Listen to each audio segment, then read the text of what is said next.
Dahil sa kahirapan, napilitang pumasok sa maruming trabaho ang mag-inang Lourdes at Marian. Nakilala nila ang matandang lalaki na si Gardon, isang runner ng mga babae sa bayan.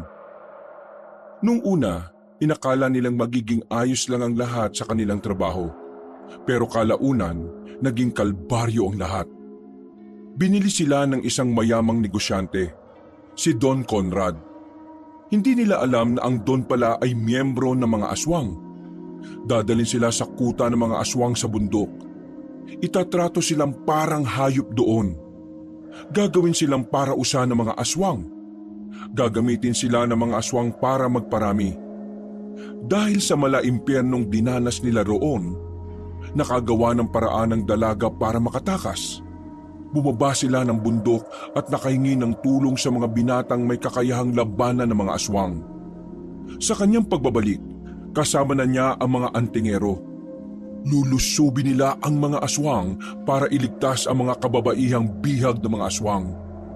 Pero huli na ang lahat nang dumating sila. Wala na sa kulungan ng kanyang ina. Ayun pala, nailigtas ito ni Rigor. Munti ka nang mahuli ng mga aswang si Marian. Mabuti na lamang ay naroon ang mga binata. Hanggang sa napas lang na nga nila ang mga aswang.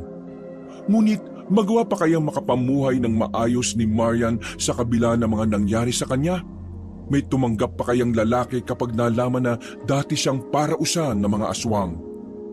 O gaya ng pagtrato sa mga babaeng mabababa ang lipad? Yun din kaya ang kanyang maranasan.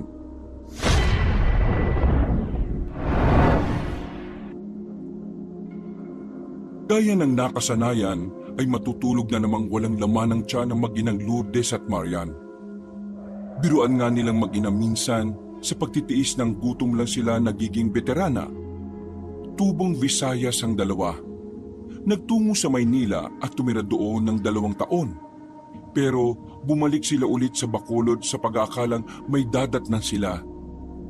Pero ang bahay na pamanasanan ng ina ni Aling Lourdes, nauna na palang inangkin ng kanyang mga kapatid. Kaya ang ending, nangupahan na lamang sila. Kahit na wala naman silang maayos na pinagkukunan ng pera. Ngayon, sobrang hirap ng buhay nilang mag-ina. Mula nang iwan sila ng lalaking si Pancho, nagkandaletse-letse na ang kanilang buhay. Si Marian tumigil sa pag-aaral para makatulong sa kanyang ina. Kung ano-anong pinasok nitong racket para lang kumita. Pero kahit na anong gawin nila, kulang na kulang pa rin ang kinikita nila sa maghapon. Kaya naman napilitan na rin silang pasukin ng maruming trabaho. Nagsimula lang ito mula nang malulong ang kanyang ina sa alak at sa kung ano-anong bisyo. Marian, mag-ayos ka mamaya ha. Darating si Mang Gardon, may customer daw. Mama, hanggang kailan ba tayo magiging ganito? Ano na naman niyang tinatanong mo? Hanggang kailan ba tayo magtatrabaho sa marumi? Anong pinagsasabi mong marumi? Anong marumi sa pakikipaglandian para magkapera? Nagpapagalaw ka ba? Hindi naman na. Pero alam natin na pinagbabawal sa atin na magtrabaho sa mga beer house. Nakikipag-table ka lang, tapos minsan tamang pakikipaghalikan. Hanggang ganun lang. Pinapayagan ba kitang galawin nila? Hindi naman ah. Ano bang inaarte mo? Ikaw pong iniisip ko eh. Huwag mo kong intindihin. Matagal na akong warak, kaya wala na sa akin to. Ang mahalaga lang naman sa akin eh magkapera tayo at ang makapag-ipon. Ayoko na sa bahay na ito, no? Mama, ipangako mo sa akin na kapag nakaipon na tayo ng pera, aalis na tayo sa ganitong trabaho. Gusto kong mamuhay ng tahimik. Yung hindi tayo pandidirian ng tao dahil sa trabaho natin. Yung hindi na tayo pag-uusapan sa lugar na pupuntahan natin. Yung payapang buhay. Mangako ka sa akin, Ma. Please. Oo na, pinapangako ko. Ito naman, laging ang drama eh. Siyempre, tumatanda na rin tayo eh. Ayoko makasanayan natin na maging normal na lang sa atin ang ganitong gawain. Anong tumatandang pinagsasabi mo? 35 pa lang ako. Hindi nga tayo mukhang mag-ina eh. Mukha lang tayong magkapatid. Tingnan mo, 18 ka na. Halos magkamukha lang tayo. 16 lang ako nang ipinagbuntis kita. Pero kahit na ganon, napalaki rin naman kitang maganda. Kaya ikaw, alagaan mo yung mukha mo. Kapag nawala yung mukha mo, wala ka na ring silbi sa paningin ng mga tao. Ngumiti na lamang ng papilit si Marian. Totoo naman kasing hindi mukhang nanay si Aling Lourdes. Kahit na dalaga na ang anak nito, ay marunong pa rin talaga itong mag-ayos sa sarili. Bagamat medyo nasira at namalat ang kanyang boses dahil mahilig siyang makakanta nung bata pa siya. Tapos naging pabaya ito sa kanyang boses ng dahil sa mga bisyo. Pagkatapos ng kanilang pag-uusap, lumabas na rin ng bahay ang dalaga para mamili ng kanilang ihahapunan. Sa kanyang paglalakad, nakasalubong niya ang kaibigan na si Mima. Maskulado ang katawan ngunit malambot kung kumilos. Agad siya nitong nilapitan at saka tinapik ng mahina sa balikat. Oy, si Swang, nabalitaan ko yon ha? Nabalitaan ng alin? Nako, patay mali siya ang princess. Ang alin nga? Kunwari pa ite? Yung ano, type ka raw ni Jepoy ha? Ha? Sinong Jepoy? Hindi mo kilala si Jepoy? Yung poging tindero ng karne dyan sa palengke. Yung anak ng kapitan natin. Hindi ko naman siya kilala eh. Ano naman kung type niya ako? Kunwari pa yun, katawan lang naman ang habol nun sa akin. Ay, grabe hang sa pagiging judgmental ang bruha. Totoo naman eh. Wala nang kumalat sa baryo natin ang tungkol sa trabaho namin ni Mama. Wala naman ako naramdaman na lalaking seryoso at sincere sa akin. Lahat, laging laway na laway makuha ang katawan ko. Kaya yung si Jepoy, alam ko ng takbo ng utak niyan. Hindi ko pa man nakakaliskisan. Kilala ko na ang hasang niyan. Naku naman, hindi pa nga nag-start, end of the story kaagad ang peg ninyo ni Jepoy. What if, try mo lang. Di ba talaga Carrie? Ayoko. Wala akong oras sa ganyan. At saka pala, bakit mo ba ako pinipilit na patusin si Jepoy? Para malaman ko kung talagang bet or pass. Ngayong pass ka na pala sa boylet, di, masusolo ko na siya. Naku, buwan ka talaga kahit na kailan. Tumigil ka na nga. Saan ang gora mo? Malamang bibili ako ng panghapunan namin. Magluluto ako. Gora with me? Want more? Bahala ka. Okay, it's a yes. Kumapit pa ang Becky na si Mima sa maliit at malambot na braso ni Marian. Pagkarating nila ng palengke, agad nilang tinungo ang mga nagtitinda ng karne. Mabilis naman silang nakabili dahil kakaunti lang naman ang tao noong mga sandaling yon. Pagkatapos, nagpaalam na rin sa kanya si Mima. Box! Bukas na lang ulit ha! Babush! Sige na, bye-bye na. Kumikending-kending pa ang Becky nang maglakad na ito palayo. Bumuntong hininga na lamang si Marian. Lihim siyang naiinggit sa kaibigan niya. Hiniling na lang niya bigla na sana, pareho na lang din sila ng buhay ni Mima. Si Mima kasi, maayos ang pamilya at walang problema sa pera. Hindi naman sobrang yaman ang pamilya ng Becky pero masasabi ni Marian na nakakaluwag-luwag yon. Ito talagang baklang to, ang kulit. Ay nako, makauwi na nga lang sa amin. Naging maayos naman ang gabing yon para kay Marian. Kahit na medyo hindi pa rin komportable sa trabaho, masasabi niyang kahit papaano nagagawa na rin niyang tisi ng tingin sa kanya ng mga customer. Pagkatapos silang magapunan ni Aling Lourdes, nagbihis na rin ang mag-ina. Isang kulay pulang sasakyan ang tumigil sa harapan ng kanilang bahay. Pagbaba ng salamin ng kotse, nakita nila ang matandang lalaki sa loob. Hindi pa naman ito sobrang tanda. Malakas-lakas pa. Pero medyo namumuti na ang buhok nito. Lourdes, Marian, alin na kayo? Naghihintay na sa inyo yung pinakabago ninyong customer. Agad na sumakay ang mag-ina sa loob. Umupo sila sa bandang likuran kung saan nakaupo rin ang matandang lalaki. Pumagit na ito sa kanila. Agad namang pumatong ang magaspang nitong kamay sa hita nilang dalawa. Oh, kamay mo. Baka nakakalimutan mong hindi ka namin customer. Manager ka namin. Masama bang hawakan ng mga pagmamay-ari ko? Hoy, tumigil ka nga, Mang Gardon. Hindi mo kami pag-aari, no? Nagtatrabaho kami sa'yo at hindi kami laruan na basta-basta mo lang hahawakan. Oo na. Pag si Lourdes masyadong mainit. Kaya lalo kang nagiging hot eh. Beto, andarin mo na itong kotse. Para ka rin tatanga-tanga dyan na nakatunganga ka pa eh. Hindi ka papatulan nitong si Marian, no? Asa ka pa dyan. Nagsimula ng umandar ang sasakyan. Habang nasa biyahe, hindi pa rin talaga matahimik ang bibig ni Mang Gardon. Hindi nito maiwasang magsalita patungkol sa kagandahan ng mag-ina. Alam niyo ba tong customer natin? Hindi ko pa kayo nire-recommende, kayo na ang pinili. Aba, malamang, ang gaganda niyo kaya. Lalo na itong si Marian. Parang batang version na ikaw, Lourdes eh. Sus, ayan ka na naman sa kakabola mo. Alam mo, mabuti pa humanap ka na rin ng magiging syota mo. Para naman may kumakamot dyan sa kati mo, Mang Gardon. Syota pa eh, gastos lang yan. Wala naman akong makitang maganda. Lahat puro mukhang aswang. Maliban lang sa inyong mag-ina, ha? Hindi kita type, no? Mas lalong hindi ka rin type nitong si Marian. Tahimik lang naman si Marian habang nag-uusap ang kanyang ina at ang manager nila. Hindi niya magawang makisabat.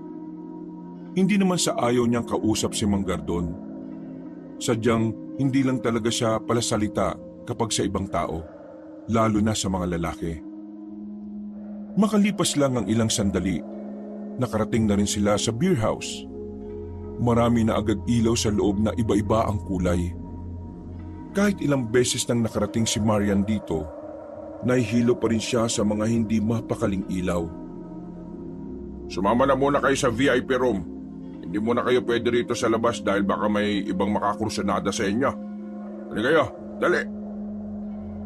Habang sumusunod sila sa matandang si Mang Gardon, sandaling tumigil si Marian dahil inayos niya ang pagkakasintas ng kanyang sapatos. Nauna ang kanyang ina at ang kanilang manager. Matapos niyang ayusin ang kanyang sintas ay nakabungguan naman niya ang isang lalaki. Matangkad at matipuno ang katawan. Pagtingin niya sa mukha nito ay maputla. Parang hindi ito nasisikatan ng araw sa sobra ding puti. Pasensya na, hindi kita nakita. Tumingin sa kanya ng seryosong lalaki. Akala tuloy ni Marian ay nagalit ito sa kanya.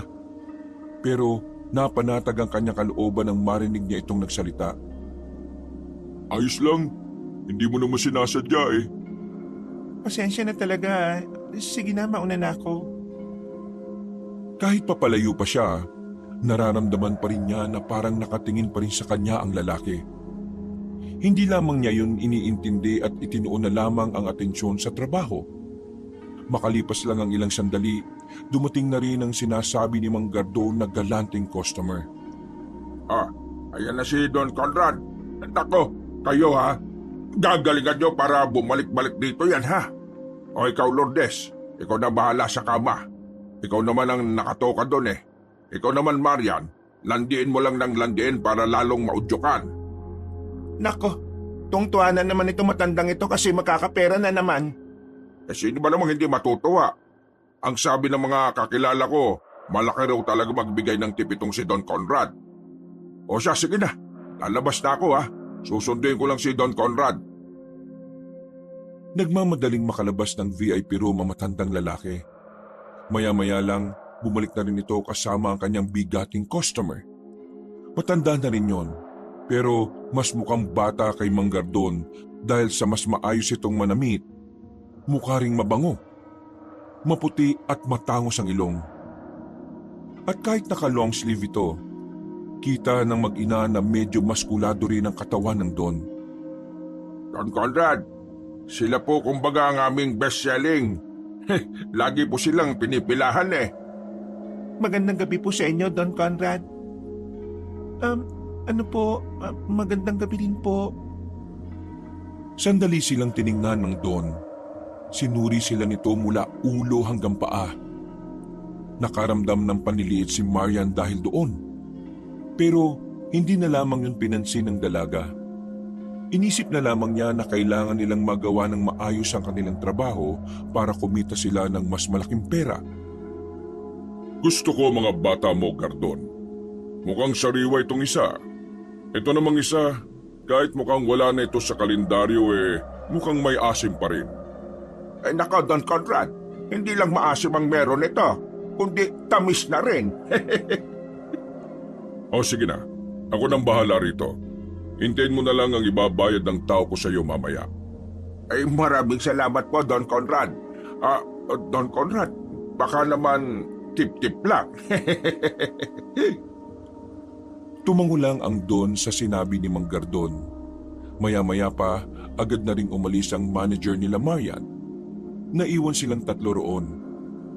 Nagsimula nang lumapit ang mag-ina nang umupo na sa sofa ang kanilang customer. Pero sa halip na patulan sila ng matandang lalaki, pinatigil na muna sila nito at saka pinaupo sa kabilang sofa.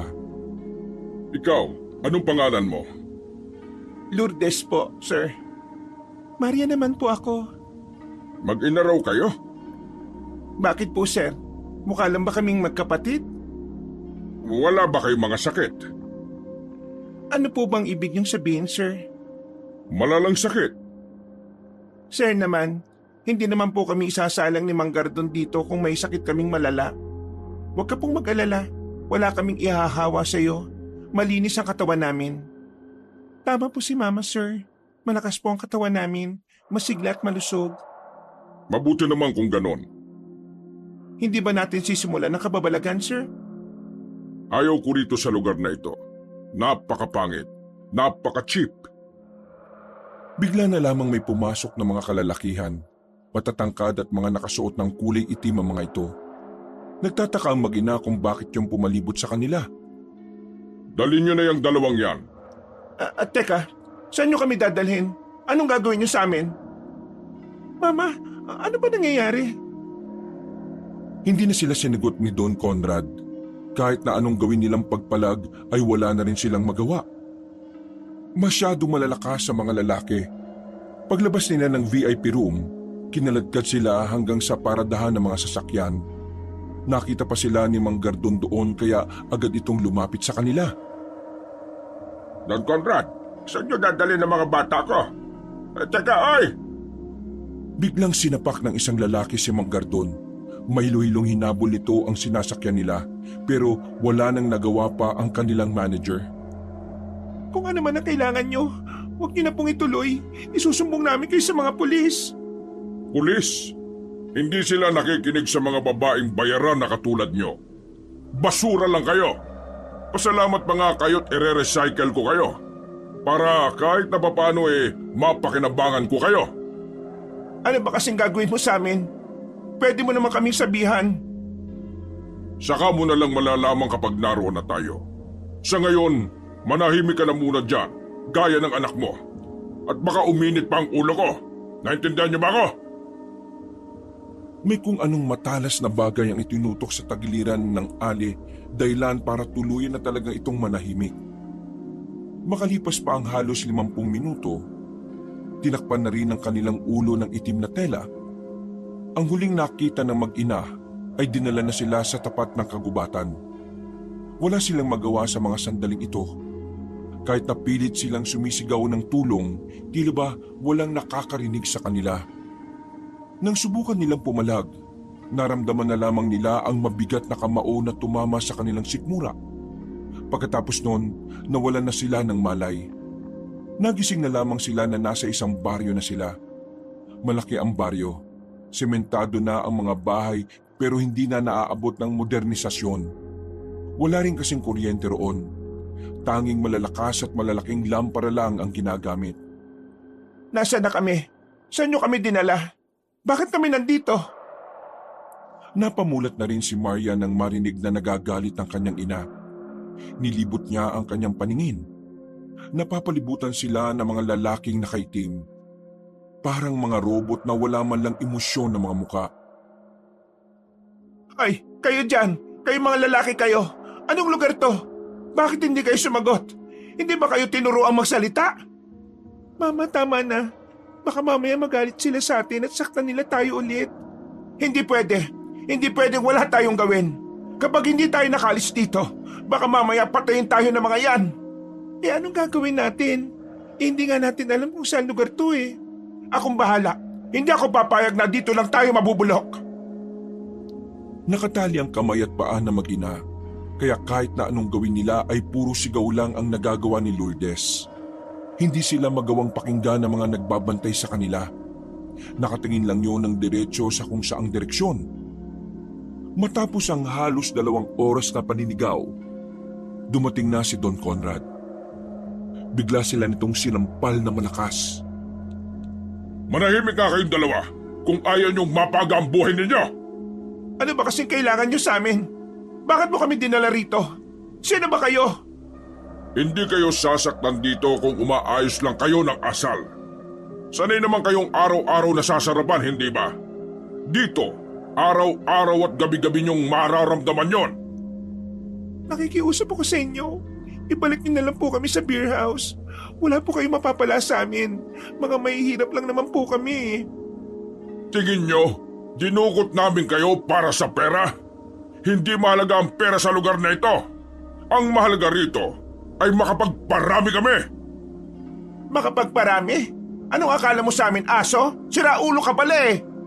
Mama, tama na. Pakiusap. Baka saktan ka nila eh. Kunin nyo na ang dalawang ito. Dalhin sa karapat-dapat na kulungan nila.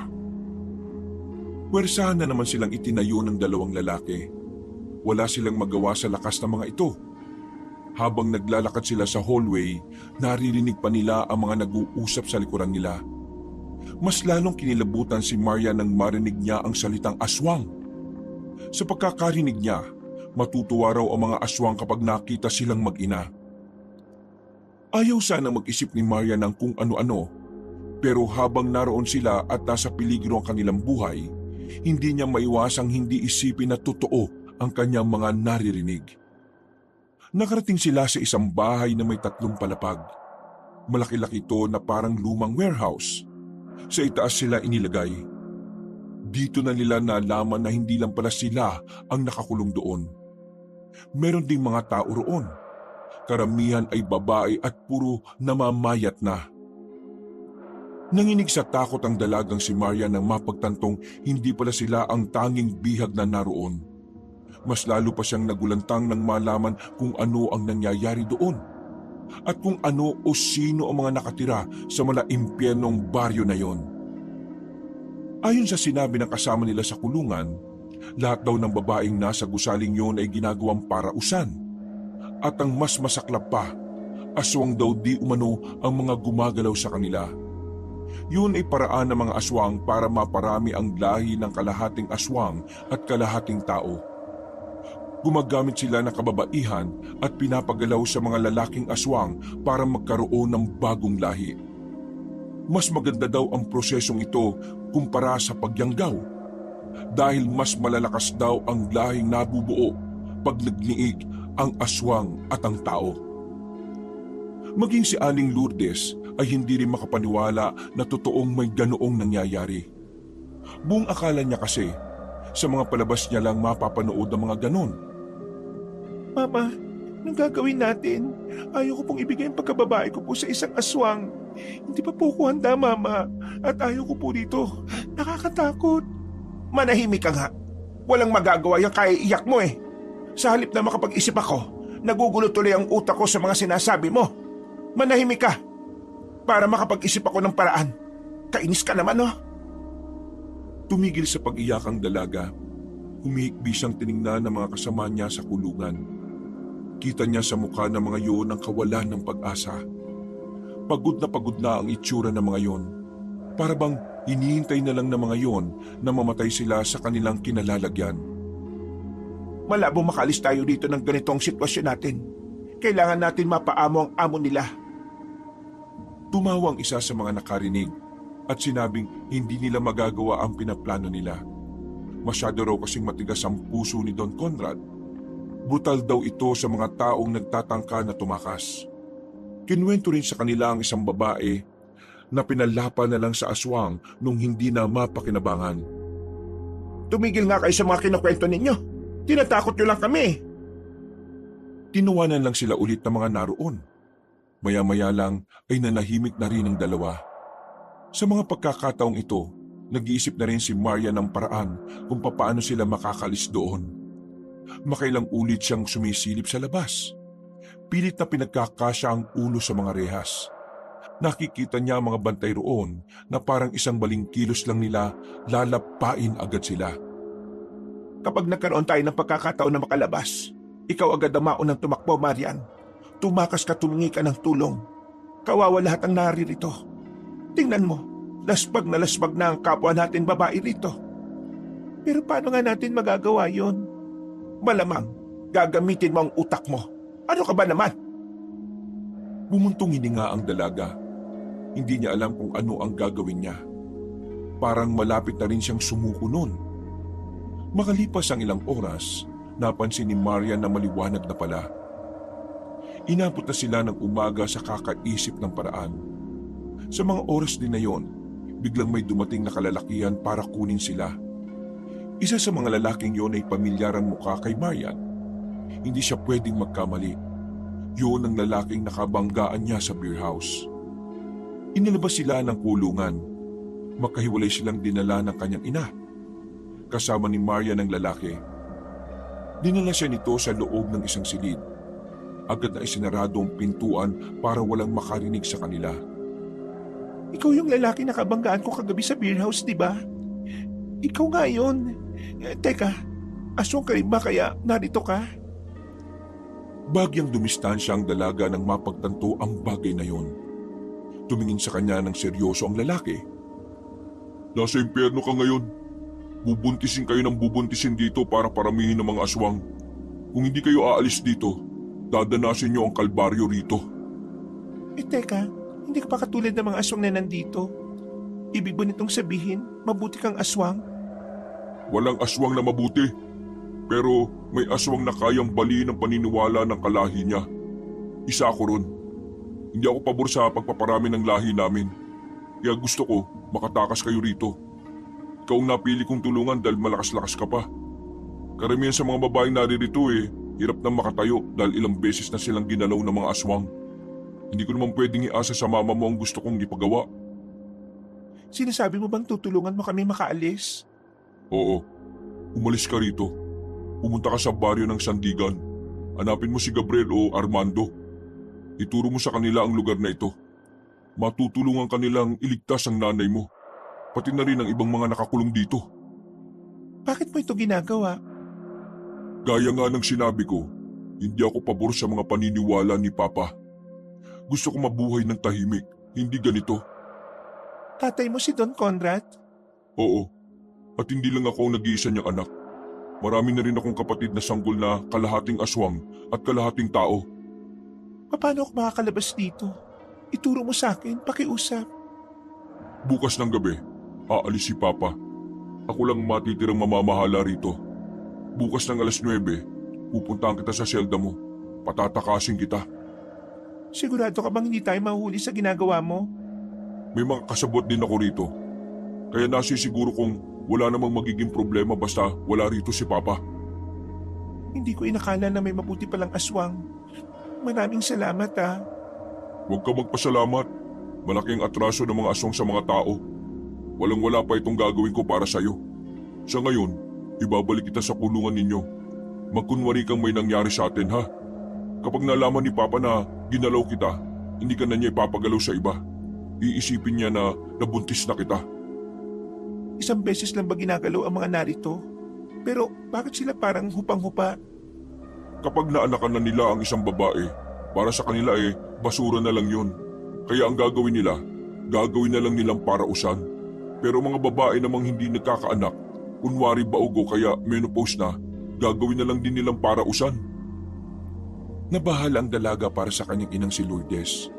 Hindi pa naman menopause ang ina niya, pero mula kasi nang isilang siya ni Lourdes, tila nagkaroon na rin ito ng problema sa matres.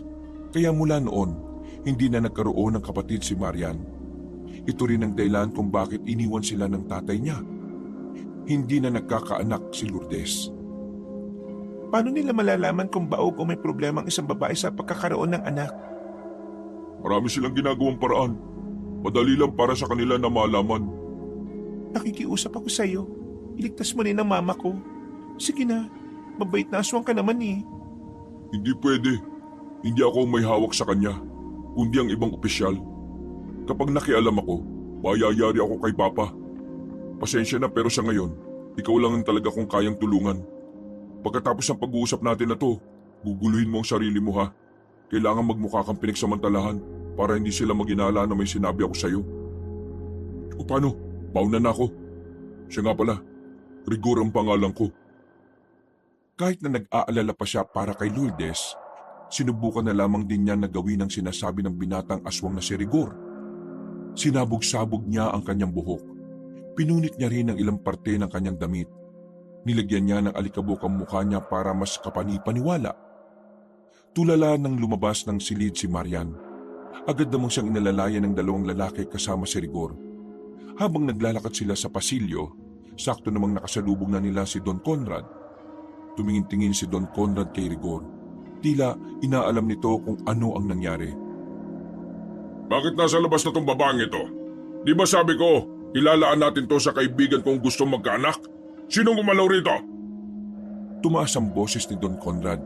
Kinakabahan naman si Marian sa mga sandaling ito. Dinadasal na lamang niya na sana hindi makatunog ang Don. Papa, pasensya na ha. Ako ang gumalaw sa kanya eh. Nagkasalubong ang kilay ni Don Conrad. Nagtataka ito sa sinabi ng anak. Ikaw ang gumalaw sa babaeng ito? Tama ba ako nang narinig? Pasensya na talaga, Papa. Hindi ko lang napigilan ng sarili ko eh. Nakita ko na siya kagabi sa beer house. Naroon din ako, bago pa siya dalhin dito. Pinagnanasahan ko na siya ron. Hindi ko inakala na nakuha niyo pala siya. Kaya kanina na makita ko na siya, ginawa ko na siya kagad para ako makauna. Hindi na ako nakapagpaalam sa iyo dahil sabi ng bantay mo eh, kakatulog mo lang kanina. Pasensya na talaga, Papa. Pero sa halip na magalit ang Don, tumawa pa ito ng malakas. Tinapik-tapik nito si Rigor sa balikat at sandaling yumakap sa anak. Tingnan mo nga naman. Paayaw-ayaw ka pa sa ganitong sistema pero isa ka rin palang manyakis eh. Pero masaya ako kasi pinakita mo sa akin na talagang suportado mo na itong ganito. Pambihira ka oh. Hindi mo naman kasi sinabi agad na ang gusto mo pala ay morena at medyo payat. Nasa loob lang din pala ang kulo mo eh oh. Hindi po kayo galit sa akin? Bakit naman ako magagalit? Eh ginawa mo nga ang gusto ko. Sigurado ako na sa susunod na buwan, buntis na ang isang ito. Magkakaupo na rin ako ng kalahating tao at kalahating aswang! Papa, may gusto sana akong hilingin na pabor eh. Sige, ano yan anak? Sabihin mo lang. Gusto ko sanang sa kwarto ko na dalhin tong babaeng ito. Ayaw ko na siyang isama sa mga mababahong nasa kulungan. Gusto ko, gabi-gabi ko siyang naaamoy eh. Iba kasi talaga tama sa akin ang babaeng ito eh. Natawa ulit si Don Conrad. Maging ang mga tauhan nito ay hindi na rin napigilang matawa. Naninibago kasi ang Don sa pagiging mapusok ng binata. Pero kitang-kita naman sa mukha ni Don Conrad na masaya ito sa nangyayari. Kahit na wala siyang kaalam-alam na niloloko lang pala siya ni Rigor. Bihira naman. Siyempre naman pwede. Minsan ka lang umiling sa akin kasi lagi tayong nagtatalo eh. Pero ngayon, pagbibigyan na kita. Pinapakitaan mo ko ng pagkalalaki mo eh. Maraming salamat po, Papa. Kayong dalawa. Ano bang tinatanga-tanga nyo? Ihatid nyo na itong babae sa kwarto ng anak ko. Baka mamaya mag-round 2 pa ito. Muling nagtawanan ng mga aswang. Si Marian naman ay tahimik lang. Pero nakahinga rin siya ng maluwag dahil napaniwala nila si Don Conrad. Nang makarating na sila sa kwarto ni Rigor, agad na isinarado ng binata ang pinto at mga bintana. Maraming salamat talaga. Hindi ko alam kung paano ako makakabawi sa kabutihan mo. Ako ang bumabawi sa kasamaan ng mga kalahi ko, kaya hindi mo kailangan bumawi sa akin. Hawak-hawak ng binata ang kanyang dibdib dahil sa kaba.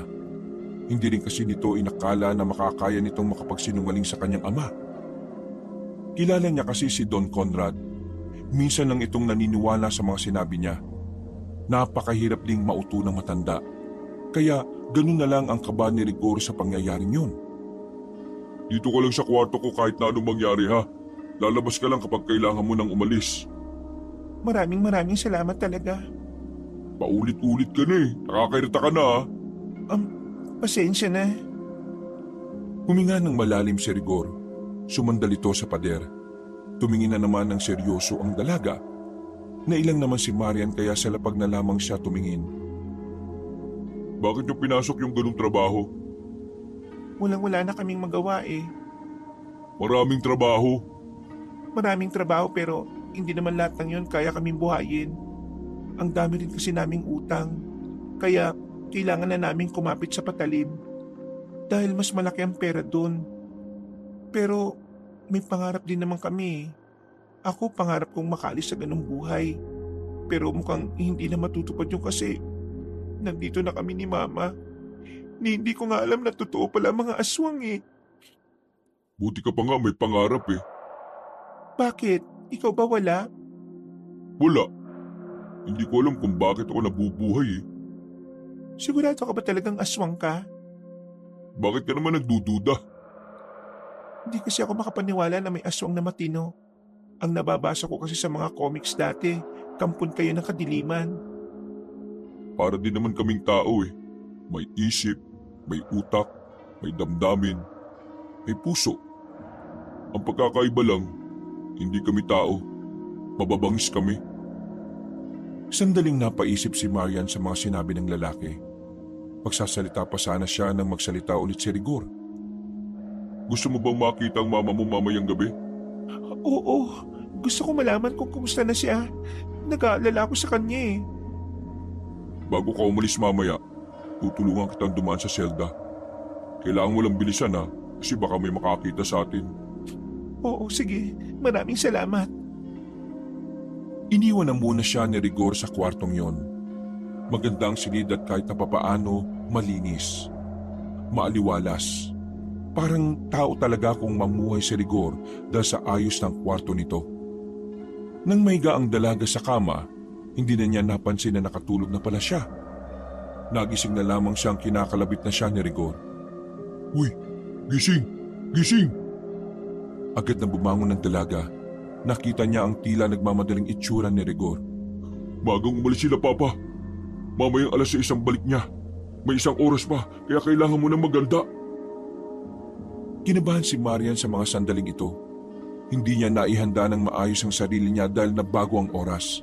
Akala niya sa kailaliman pa sila ng gabi aalis. Pero nagkamali siya. Kapag nakalis ka na rito, tandaan mo ang mga pangalang sinabi ko sa iyo ha.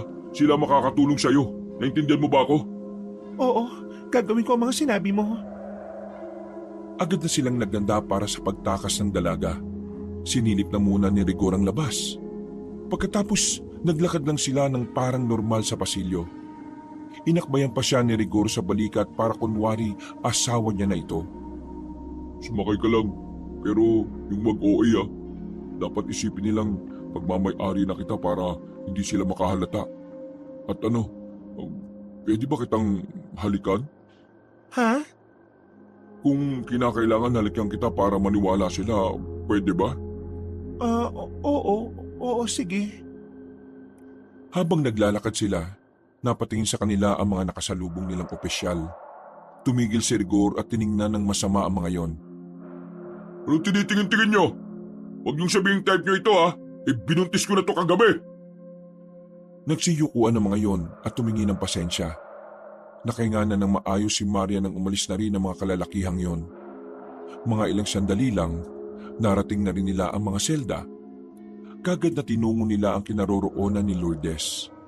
Pagdating nila roon, halos manlumo si Marian sa sinapit ng ina. Nakatulala lang yon sa kawalan. Maraming pasa sa braso at katawan. Nang marinig ni Lourdes ang kanyang boses, ay parang saka lamang ito natauhan. Marian? Ma, ako to. Anong nangyari sa inyo? Huwag mo akong isipin, ayos lang ako. Teka, anong meron? Bakit kasama mo yan? Mama, tutulungan niya ako makatakas dito. Hihingi tayo ng tulong sa labas. Nang marinig yun ng ibang babaeng bilanggo, ay nag-ingay ang mga yon. Buti na lamang lahat ng bantay sa oras na yon ay mga kasabwat ni Rigor. Sige, mauna ka nang umalis. Kapag nakahingi ka ng tulong, bumalik ka rito kaagad ha. Oo, Mama. Hindi ako papayag na mabulok tayo rito. Kailangan na nating umalis. Babalik na maya-maya yung mga bantay na naka-break time lang. Sige na, umalis na kayo. Hoy, ikaw lalaki. Aswang ka rin ba? Patunayan mo na hindi ka gaya rito ng ibang aswang. Tulungan mo makalis ng ligtas tong anak ko. Sinasabi ko sa iyo. Hindi mo na kailangan sabihin. Bago pa may makaalam ng binabalak nila, ay umalis na rin sila sa gusaling yon. Pero sadyang malaki ang baryo. Kaya naman hindi magiging madali para sa kanila na makaalis kaagad. Normal lang silang naglakad sa daan. Napapatingin sa kanila ang iba. Sa isip-isip ni Marian, baka naghihinala ang mga yon. Pero sa isip-isip ni Rigor, marahil ay naninibago lang ang mga yon dahil may kasama na siyang isang babae. Bumuntong hininga si Marian. Todo dasal siya na sana makatakas na siya sa malaimpyernong lugar na yon. Lahat ng nakikita mo'y aswang, kaya huwag ka nang titingin sa kanila kung ayaw mong matakot. Baka mawala ka pa sa focus. Tumango na lamang si Marian sa mga sandaling yon. Maya-maya pa, nakarating na rin sila sa kalagitnaan ng kanilang baryo. Sa parting yon, medyo marami na rin ang mga gumagalaw na bantay at opisyal. Hindi pa naman sila pinaghihinalaan nun. Kilala ng lahat si Rigor na anak ng pinuno kaya malakas ang loob ng binata. Pero nang makita nilang bumalik pala si Don Conrad, dito na nagkandaletse-letse ang lahat. Hindi lang ni Rigor ang dalaga papunta sa madilim na parte. Nagsimula na silang kabahan. Anong gagawin natin? Hindi tayo pwedeng mahuli pareho. Kapag nadamay ako, hindi na kita matutulungan sa susunod. Anong ibig mong sabihin? Ako lang ang sasalo ng lahat? Kapag ikaw lang ang nahuli, iisipin lang nilang nakatakas ka dahil sa katangahan ng nagbabantay sa kwarto ko. Pwede natin palabasin na ganun. Tatakot ako baka parusahan ako ni Don Conrad. Huwag ka matakot, hindi mangyayari yun. Alam niyang mabubuntis ka na kaya hindi ka niya sasaktan. Sige na, lumabas ka na. Kunwari tatakas ka. Huminga ng malalim si Marian. Kahit na kinakabahan pa siya, gagawin niya yun dahil wala ng ibang paraan para hindi pagdudahan din si Rigor. Palpak to ngayon, pero marami pang araw. Susubukan natin ulit. Sige na, kaya mo yan. Lumabas si Marian sa kanilang pinagtataguan. Tumakbo siya paalis pero nakita siya agad ng mga kasama ni Don Conrad. Nahawakan siya ng mga yon at iniharap sa Don. Itiwan niyo siya! Magiging inaya ng magiging apo ko! Huwag niyo siyang sasaktan! Sinunod naman ng mga tauhan nito ang utos. Si Marian naman mahalata sa muka ang labis na takot. Pero pinipilit na lamang niyang kayanin para hindi sila mas mapahamak. Ikaw, babae, bakit ba gusto mong tumakas? Magkakaanak ka na sa anak ko. Magiging asawa mo na si Rigor. Kaya wala ka ng karapatan na lumayo pa sa lugar na ito. Gusto ko nang bumalik sa amin. Ayaw ko na rito. Huwag ka nang matigas ang ulo. Bumalik ka na sa kwarto niyo. Mga ilang sandali lang, dumating na rin si Rigor. Kunwari pa itong hindi alam ang nangyari. Oh, bakit ka tumatakas, ha? Iwan mo ako?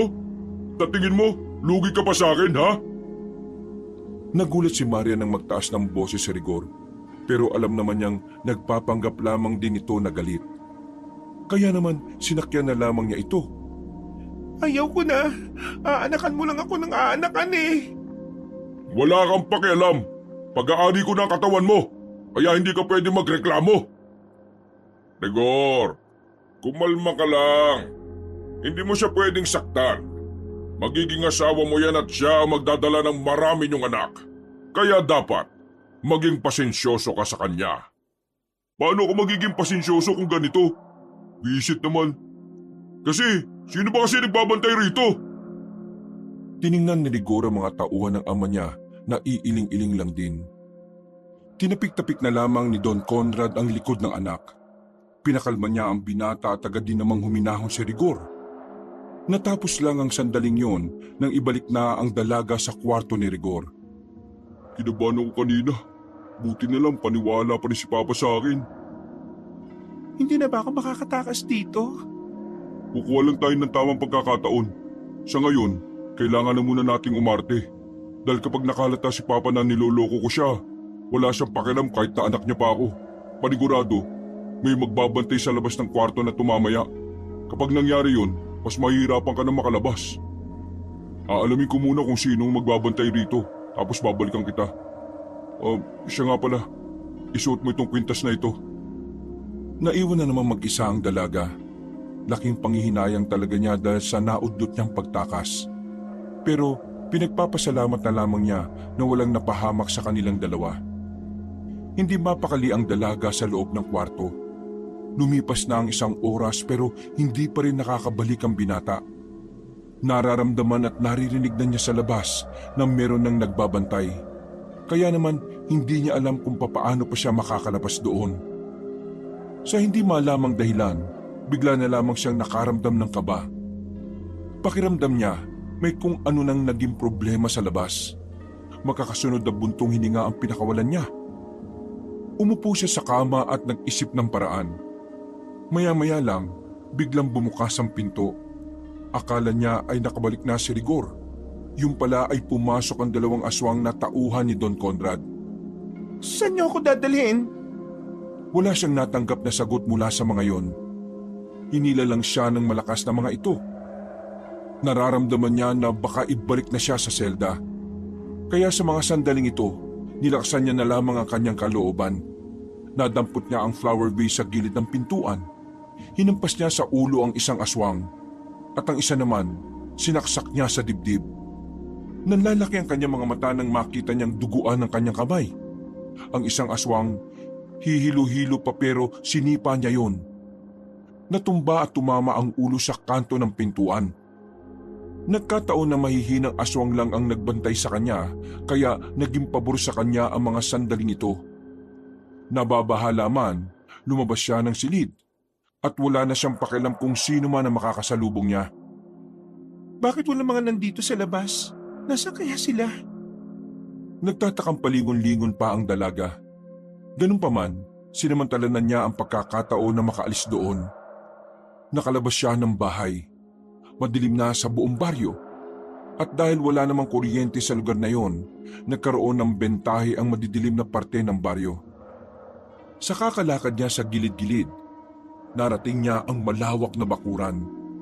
Sa tingin niya ay doon sinasagawa ang ilang pagpupulong ng mga aswang o kung ano pa man na aktibidad ang ginaganap sa baryo.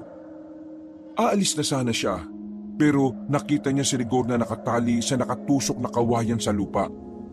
Duguan ng kaluwang kilay ng binata. Pagtingin niya sa gilid, naroon naman si Conrad. May hawak-hawak itong latigo. Ang lakas ng loob mong gawin akong tanga. Anong tingin mo sa akin? Kahapon lang pinanganak? Akala mo siguro walang magsusumbong ng mga nakakulong doon, ano? Tanga! Hindi ka na naman nag-iisip! Papa, itigil na natin ang ginagawa natin paggamit sa mga tao. Kapag nalaman ng mga antingero ang ginagawa nyo, ito ikapapahamak natin. Nag-iisip ka ba talaga, ha? Kaya nga tayo nagpaparami para kung sakaling makalaban na natin ang mga lintik na antingero na yan, may ibubuga tayo pagdating sa bilang. Ikaw lang naman itong inutil eh. Kung ayaw mo mag-anak, manahimik ka at huwag mong pigilan ang paggawa ko ng mga makabagong aswang. Bawa kayo sa mga taong wala namang kinalaman sa alitan yung mga antingero. Pakiusap, itigil na natin to. Manahimik ka! Kailan ka ba natutong maawa sa mga tao? Nang makilala mo ang babaeng yon? Hindi mo nga siya kayang galawin eh. Alam ko na. Ako na lang ang maglalagay ng bata sa tiyan niyan. Ako na lang ang bubuntis sa kanya. At araw-araw ko siyang pasasayahin sa kama. Tama na! Itigil niyo na kasamaan niyo! Matigas talaga ang ulo mo, ha? Tanggapin mo ito! Ano? Maapti ba? Aray! Ganyan! Ganyan ang napapala ng mga gustong magtaksil sa akin. Akala mo siguro porke na kita. Palalagpasin ko lahat ng kataksilan mo? Nagkakamali ka. Dahil pagdating sa batas ng mga aswang, walang anak-anak, walang pamilya. Papatayin kita kung kinakailangan. Muling pinaghahagupit ng Do ng sariling anak. Bawat tama ng latigo sa katawan ng binata, maririnig ni Marian ang bawat sigaw nito. Hirap na hirap ang lalaking si Rigor.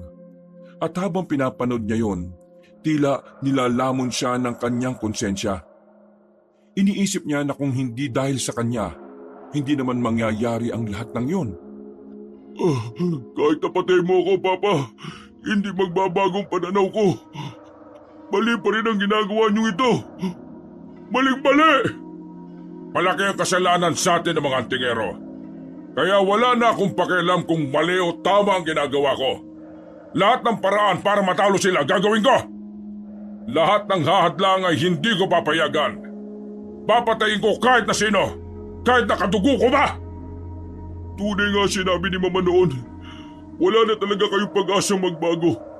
Dapat pala nung may sakit ka, inihayaan na kita mamatay para hindi ka na At nanunumbat ka ba? Ha? Yan!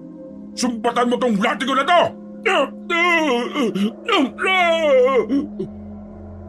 Parang lantang gulay na ang lalaking si Rigor sa mga sandaling yon. Gustuin man ni Marian na tumulong pero hindi naman niya alam kung papaano. Masaya ako kung mamamatay man ako ngayon. Dahil alam kong makakaalis siya dito. Makakarating siya sa mga tingero para lusubin kayo rito. Sinusumpa ko, mamamatay kayo lahat na ayaw piliin ang kabutihan. Nilatigo pa ng malakas ni Don Conrad si Rigor.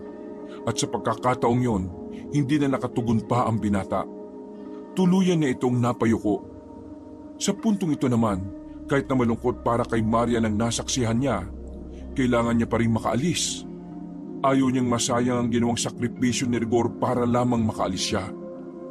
Siguraduhin niyo nang nasa selda ang babaeng yon. Paliguin niyo at gusto kong makabuntis ngayon. Sa narinig na yun ni Marian, nagmamadali na rin siyang umalis. Maingat ang bawat takbang niya. Sumuot-suot siya sa kung saan-saan. Hindi niya na alam kung ano ang nadadaanan niya. Basta ang mahalaga na lamang para kay Marian noon ay makalayo siya. Sa gitna ng kagubatan, naramdaman niyang tila may sumusunod na sa kanya. Mabilis palang nakatunog ang mga aswang na doon siya dumaan. Nakakainis naman. Bakit nalaman agad nilang dito ko dumaan? Diyos ko, Panginoon, sana tulungan niyo ako. Gusto ko pa pong matulungan si Mama. Pati na rin ang ibang kababaihan doon. Nagtago na muna siya pansamantala sa ilalim ng malalapad na dahon ng gabi. Pigil na pigil niya ang kanyang paghinga, wag lamang makalika ng kahit na anong ingay. Mga ilang sandali lang, nakita niya nang nakalagpas na ang mga aswang. Nang masiguro niyang wala na ang mga yon, dali-dali na siyang nag-iba ng direksyon. Sa halos isang oras na niyang paglalakad, alam niyang tuluyan na siyang nakalayo roon. Narating na rin niya ang kalsada. Ang kaso nga lang, wala naman siyang nakikitang sasakyan na dumadaan. Pero hindi pa rin siya nawala ng pag-asa. Lakad at takbo ang ginagawa niya. Nang makaramdam ng pagod, naupo siya sa gilid. Nahihilo siya. Kumakalam na rin ang kanyang sikmura. Hanggang sa hindi niya na namalayan na nawalan na pala siya ng ulirat. Paggising niya, nagulat siya dahil nasa loob na siya ng isang kubo. Kawayang papagpa ang hinigaan niya. Nagmamadali siyang makabangon pero napahawak na lamang siya sa kanyang ulo nang makaramdam ulit ng pagkirot. Biglang may pumasok na dalawang lalaki. Ang isa ay may dalang pagkain at ang isa naman ay may dalang damit na pambabae. Gising ka na pala, miss. O eto, nagdala kami ng pagkain at damit mo pamalit. Bago sumagot, tiningnan na muna ni Marian ang labas. Maraming tao, halos lahat ng kalalakihan doon ay may tato at walang suot na pang-itaas. Tanging ang dalawang lalaki lang na nasa harapan niya ang nakasuot ng sando. Nasaan ako? Sino kayo? Huwag ka mag-alala.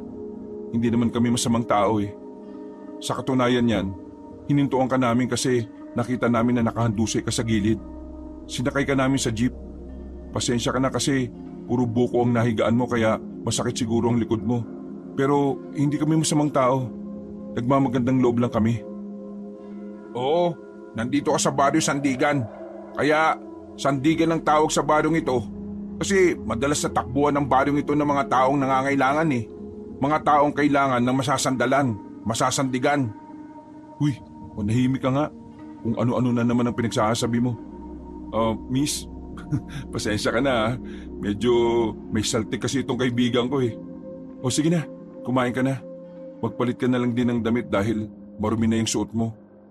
Huwag ka mag-alala, iyon na yung damit na yan. O sige, alis na kami ha. Tawagin mo na lang kami kung okay ka na. Sandali. Oh, bakit miss? May sasabihin ka pa ba? Tama ba ang pagkakarinig ko? Baryo ito ng Sandigan? Oo, Sandigan nga to. Bakit? Nakarating ka na rin ba dito dati? Taga-saan ka ba? Kilala niyo ba si Gabriel o Armando? Nagkatinginan ng dalawang lalaki. Nagtataka ang mukha ng mga ito. Mas lalo silang naging interesado na makausap ang dalaga. Ako si Gabriel. Itong kasama ko naman ay si Armando. Bakit? Paano mo nalaman ng mga pangalan namin at ang baryo na ito? Bigla na lamang naiyak ang dalagang si Marian. Nataranta naman ang dalawa. Uy, miss, huwag kang umiyak. Baka mamaya isipin ng mga tao sa labas may ginawa kami sa iyo ha. Alam naming wala ka pang tiwala sa amin pero, Miss, pwede ka magkwento sa amin. Ang mga aswang, nakatakas ako sa kanila. Sa puntong ito, mas lalong sumeryoso na ang mukha ng magkaibigan. Tila ba may kung anong bagay ang nagpabuhay ng diwa ng dalawang binata? Kinuha nila kami ng mama ko. Dinala nila kami sa isang malayong baryo. Puro aswang ang mga naroroon. Tapos, marami silang bihag na babae. Ginagawa nilang parausan ng mga yon. O kaya naman ay binubuntis nila para magparami sila ng lahi. Ginagawa nila yon para paghandaan nila ang laban nila sa mga antingero. Tulungan niyo ako. Marami pang nakakulong na kababaihan doon. Kabilang na ron ang nanay ko. Pero sandali, galing ka sa baryo ng mga aswang? Pero paano ka nakatakas? At paano mo nalaman ang tungkol dito sa baryo namin? Si Rigor, kilala niya kayo. Siya ang nagsabi sa akin na matutulungan niyo ako basta ituro ko lang sa inyo ang kinaroroonan ng baryong yon. Nakatakas ako kagabi dahil sa himalaan na rin siguro. Basta hindi ko na alam ang ginagawa ko eh. Pero si Rigor, pinapahirapan siya ng sarili niyang ama dahil nalaman na tinulungan niya ako makatakas. Pakiusap, tulungan natin si Rigor. Tulungan natin ang mga kababayan doon at ang nanay ko. Gabriel, mukhang totoong sinasabi nitong babaeng to eh. Binanggit niya si Rigor eh. Kung ganun, totoo rin talaga na hindi masamang aswang si Rigor? Miss, natatandaan mo ba ang eksaktong lugar kung saan ang baryo ng mga aswang? Oo, natatandaan ko pa. Hindi ko makakalimutan yon. O di sige, tutulungan ka namin. Pero magpahinga ka na muna rito. Ititipon ko ang mga kasamahan namin at saka tayo pupunta ron. Maraming salamat. Maraming salamat talaga. Hindi ko na alam ang gagawin ko eh. Mababaliw na ako sa kakaisip ng paraan para lang maligtas silang lahat. O sige na, huwag ka na umiyak. Nasa tamang lugar ka. Mga antingero kaming lahat dito. Hindi ka namin nahayaan. Sa ngayon, ipahinga mo muna yan. Ipaubaya mo sa amin ang paggawa ng mga hakbang kung paano tayo makakarating doon. Tumangot-tango na lamang si Marian. Paglabas ng dalawa, kumain na rin siya at pagkatapos ay nagpalit na rin siya ng kanyang suot. Maya-maya, sinubukan niyang lumabas ng silid na yon. Nakita niya ang mga batang naglalaro sa tapat. Masasaya at masisigla. Napangiti siya dahil naalala niya noon na ganun din siya. Bigla niya tuloy na-miss ang kanyang ina. Palagi kasi siyang sinusundo noon ni Lourdes sa tuwing naglalaro siya sa lansangan. Naglakad-lakad siya sa baryo Sandigan. Sobrang layo ng baryong ito sa baryo na tinakasan niya. Punong-puno ng saya ang mga tao at lahat na mapapatingin sa kanya ay napapangiti at hindi nanlilisik ang mga mata. Oh, bakit ka lumabas? Dapat nagpapahinga ka na, miss ha. Bukas pa tayo aalis kasi hinihintay pa namin ang tugon ng ibang samahan eh. Ako nga pala si Marian. Marian? Marian. Kinagagala kitang makilala, Marian. Maraming salamat sa pagligtas niyo sa akin. Wala yun. Tungkulin naman talaga namin ang tumulong sa mga tao eh. Lalo na ikaw, biktima ka ng mga aswang. Hindi ko maintindihan. Paano nagkaroon ng aswang dito sa probinsya natin? Ang akala ko dati, kwentong bayan lang ang tungkol sa kanila. Pero nagulat ako kasi totoong-totoo pala sila. Kitang-kita ng dalawang mata ko kung papaano nagbabagong anyo at mukha nila. Matagal na silang naririto sa atin. Hindi lang talaga natin sila malaman kung nasaan. Magagaling silang magtago eh. Magagaling din silang magpanggap na parang isang tao. Paano nyo sila kakalabanin? Kakayanin nyo ba sila? Kakayanin namin sila. Nabuo mga antingero dahil may mga aswang. Matagal na rin naman ang alitan na meron sa pagitan namin. At sa paglipas ng panahon, wala pa kaming laban na hindi na ipanalo. Hoy, nandiyan pala kayong dalawa. Anong meron ha? Ha? Wala. Nakakausap lang kami tungkol sa mga aswang. Ano, kumusta? Anong balita? Ayun, ayos naman daw kina Mang Toti. Iaandanan niya mga tao niya bukas. Sila Aling Maring naman, hindi raw makakasama kasi karamihan sa mga tao niya may iba ring lakad eh. Ayos na siguro sila Mang Toti. Marami-rami na rin tayo niyan. Itong si Miss, sasama ba sa atin? Malamang, siya magtuturo sa atin kung nasaan ang mga aswang eh. Nung umagang yon, kahit na papaano ay nabawasan ng bigat na dinadala ni Marian. Pero ganun pa man, hindi pa rin mawala-wala sa isipan niya ang kanyang inang si Lourdes. Mabilis na lumipas sa mga sandali. Sumapit agad ang kinagabihan. Mag-isa lamang si Marian sa kubo na pinahiram sa kanya ng dalawang binata. Hindi siya makatulog. Kapag pinipikit niya ang kanyang mga mata, ay parang nakikita niya pa rin ang bahagyo ng mga aswang. Parang naririnig niya pa rin ang mga iyak ng mga bilanggo, pati na rin ang ahangil ng mga aswang. Bumangon ng dalaga. Dumungaw siya sa bintana at nakita niya si Gabriel at Armando. Nakatambay ang dalawa sa bakuran. Lumabas si Marian at nilapitan ng dalawang binata. Huwag niyo na akong bantayan. Siguro naman ligtas lang ako dito. Baka mapuyat pa kayo eh. Ha? Di ka naman namin binabantayan eh. Nagbabalat kami ng patatas para sa almusal bukas. Ganun ba? Uy, Armando, para kang timang. Marian, pasensya ka na rito ha. Hindi, ayos lang. Uy, biro lang yun ha. Pinapatawan lang kita. Kanina ka pa kasi seryoso eh. Hindi kasi mawala sa isip ko si Mama eh. Iniisip ko kung ayos lang ba siya roon. Pati na rin si Rigor. Alam ko na sa mga sandaling ito pinapahirapan pa rin siya. Natatakot ako baka mamatay siya kapag hindi na niya kinaya. Dapat hindi mo na muna iniisip yan eh. Mas lalo ka lang hindi makakatulog. Mabuti pa, sama mo na nga lang kami rito na magbalat ng patatas. Umupo ang dalaga sa harapan ng dalawang binata. Tumulong na lamang siya sa ginagawa ng mga ito. At makalipas ang ilang mga minuto, nakaramdam na siya ng antok. Kinabukasan, maaga siyang nagising dahil sa mga naririnig niyang sigawan ng mga tao. Pagdungaw niya sa bintana, sa di kalayuan ay merong nagsasabong. Bagya pa siyang nagulat nang biglang pumasok si Armando sa silid niya. Mabuti naman at gising ka na pala. Tara, sumama ka sa akin. Pakikilala ka namin sa mga opisyal ng mga antingero. Nagtungo sila sa kakahuyan. Naroon kasi ang mga itinayong tent na parang nagsilbi na ring kuta ng mga antingero. Dito na rin nalaman ni Marian na si Gabriel pala ang pinakamataas na antingero sa buong baryo na yon. Medyo namangha siya dahil para sa kanya masyado pang bata ang binata. Ang pagkakaintindi niya, kapag matandang antingero, yun na ang pinakamalakas. Mga kasama, ito si Marian. Nanggaling siya mismo sa kuta ng mga aswang. Nakatakas siya at nasaksihan niya kung anong ginagawa ng mga aswang laban sa atin. Pinaparami nila ang lahi nila. Sa puntong ito, napatunayan natin na totoong ang pananahimik nila ay hindi natin basta-basta pinagsasawalang bahala.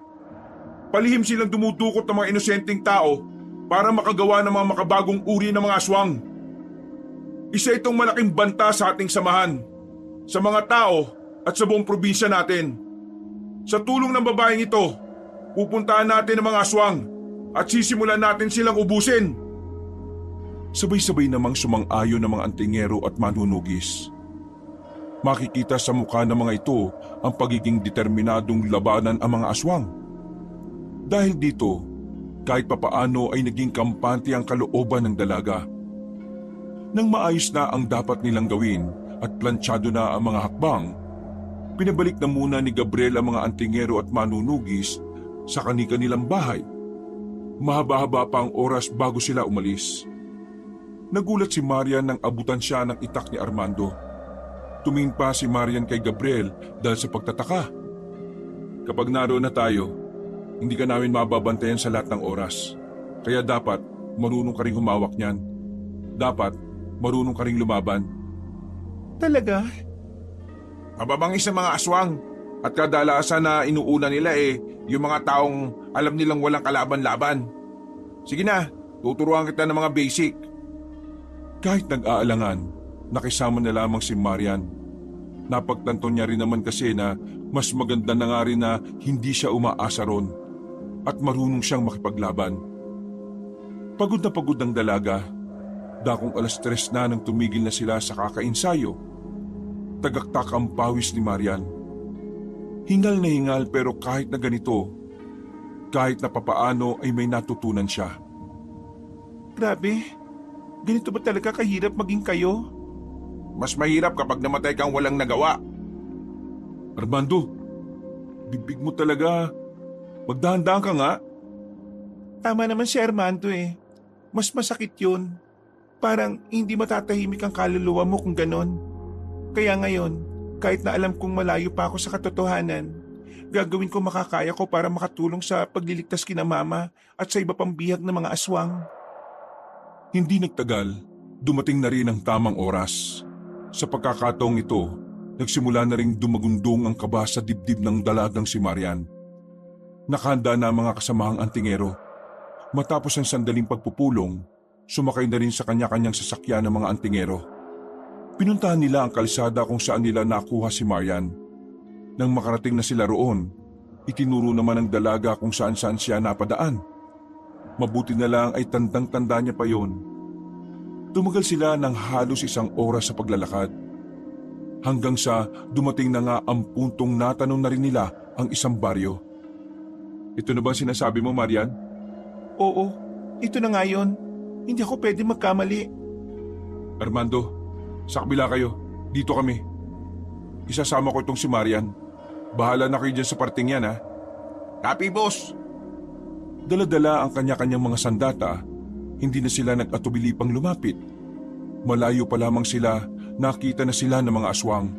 Kaya naman nagpaulan na rin sila ng maraming palaso. Marami agad ang tinamaan ng mga aswang. Dahil dito, nagsimula ng maalarmang mga yon. Maririnig na rin ang mga hiyawan at angil ng mga nilalang. Ramdam na ramdam nila ang galit ng mga yon. Samantala, mas lalo namang kinabahan ng dalaga. Biglang parang hindi na niya alam ang kanyang gagawin. Nilapitan siya ni Gabriel at tinawakan sa magkabilang pisngi. Marian, huwag kang matakot. Kasama mo kami. Kasama mo ko. Isipin mo na lang na kailangan mong iligtas ang mama mo. Tumango-tango ang dalaga. Sa puntong ito, nagkaroon ng kaunting kaliwanagan ng utak niya. Huminga lang siya ng malalim. Humigpit ang pagkakahawak niya sa itak.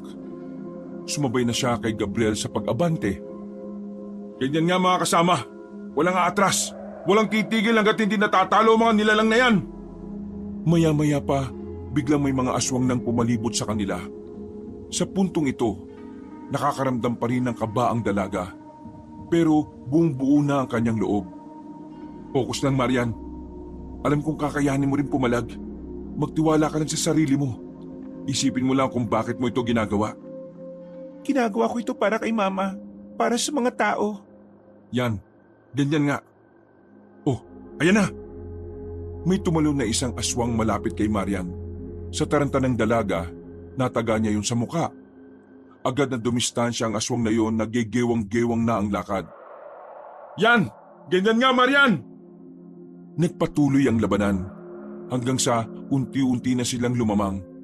Kahit baryo ng mga aswang yon, walang nagawa ang mga yon dahil sa husay ng mga antingero at manunugis. Marian, ituro mo sa akin kung nasaan ang kulungan, dali! Ayun, ang gusali na yon. Doon nakakulong mga bihag. Mga kasama, sumama kayo! Palalayain natin ang mga bihag! Dali-dali nilang tinungo ang gusali. May mga nakasalubong pa silang mga aswang doon. Pero madali lang naman nila yung napaslang. Winasak nila ang mga kandado ng mga selda. Inalalayan nila ang mga kababaihan na hinang-hina. Samantala, agad namang pinuntahan ni Maria ng selda kung saan naroroon ang kanyang ina. Pero pagdating niya roon, laking pagtataka niya nang makitang wala roon si Lourdes. Ang sabi sa kanya ng mga naroon, kinuha daw ang kanyang ina at isinama ng mga aswang. Parang gumuho ang mundo ng dalaga nang malaman niya yon. Hindi niya matatanggap na nauwi lang sa wala ang kanyang mga pinaghirapan. Marian, naririnig mo ba ako? Marian! Biglang natauhan si Maria nang marinig ang malakas na sigaw ni Gabriel. Nararamdaman ko, hindi pa patay ang nanay mo. Kailangan lang natin siyang hanapin. Huwag kang panghinaan. Naintindihan mo ba ako? Tumangot-tango lang ang dalaga sa sinabing yun ni Gabriel. Umalis na rin sila roon. Ang mga nailigtas naman nilang mga bihag ay inalalayan ng mga kasamahan nila. May kung anong binulong si Gabriel sa hawak nitong anting-anting. Mga ilang sandali lang, nagulat na lamang ang dalaga nang makita niyang tila bumilis ang kilos ng lalaki. Marian, anong tinitingin-tingin mo? Abante na, habang naiilang pa ang mga aswang. Samantalahin natin to. Sumunod na rin si Marian kay Gabriel. Kasama na rin nila si Armando noong mga sandaling yon. Walang kahirap-hirap para sa dalawang binata na paslangin ang mga aswang. Maging ang ilang opisyal ay nadali na rin nila. Sa puntong ito, halos kalahati na agad ng mga aswang sa baryo ang nalagas nila. Isa itong malaking dagok para sa hani ng mga aswang. Sandaling natigilan ng labanan nang makita nilang tila hindi na umaatake ang mga aswang. Nakatungtong na lamang ang mga yon sa ibabaw ng bubungan. Nakita na rin nila roon si Don Conrad. Nilapastangan niyo ang komunidad na binuo ko! Kahit kailan talaga, napakasama ng mga tao! Kung merong masama rito, kayong mga aswang yon. Ginagawa lang namin ang trabaho namin para mapanatili ang katahimikan at kapayapaan. Kung hindi kayo titigil sa kasamaan nyo, hindi rin kami titigil na puksain kayo. Ikaw, babae ka! Kasalanan mo ang lahat ng ito eh! Ikaw ang dahilan kung bakit nakarating ang mga lintik na antingero na yan dito! Pagbabayaran niyo ang lahat ng ginawa niyo! Lalong-lalo ka ng babae ka! Ang dami mong dinadaldal. Kung bumaba ka riyan para matapos itong gulo na ito. Hintayin niyo ang paggiganti ko. Ipapangako ko sa inyo magiging madugo ang ganti naming mga aswang. Mga kasama, tugisin ng mga natitirang aswang. Kasama ang pinuno nila. Dali! Muling lumusob ang mga antingero at manunugis. Sinamantala naman ni Conrad ang pagkakataon para makatakas. Sinubukan namang huliin ni Gabriel yon gamit ang kanyang anting-anting, pero hindi na niya yon inabutan. Pinagtuunan na lamang nila ang mga aswang na naiwan. Wala pang 10 minuto ay nagawa na rin nilang lagasin yon. Mga sisiw lang pala mga ito eh. Wala man lang akong kapawis-pawis oh. Huwag na muna kayo magdiwang. Mas malakas sa mga kalaban na punong-puno ng paghiganti ang puso. Napakamot na lamang sa ulo si Armando. Maya-maya pa, pinagkukolekta na nila ang bangkay ng mga aswang. Pagkatapos ay pinagsusunog nila yon. Habang nangyayari yon, nasa gilid lamang si Marian. Tulala at walang ibang iniisip kundi ang kanyang ina. Nilapitan siya ni Gabriel nang mapansin siya nito. Marian, halika. Sasamahan ka naming hanapin kung nasaan ang mama mo. Huwag ka nang malungkot. Kapag si Gabriel ang nagsabi, ibig sabihin totoo. Nilibot nila ang baryo. Unti-unti nang nawawalan ng pag-asa si Marian dahil ilang minuto na silang naghahanap pero wala pa rin silang nakikita. Pero nang mapadaan sila sa isang bahay, narinig nila ang tinig ng kanyang ina. Pagtingin niya sa bintana, nakita niya si Lourdes na nakadungaw. Marian, mabuti naman at ligtas ka. Mama! Walang sinayang na pagkakataon ng dalaga. Dali-dali itong tumakbo papasok ng bahay. Pag-akyat niya roon, nakita niya si Lourdes at ang lalaking si Rigor.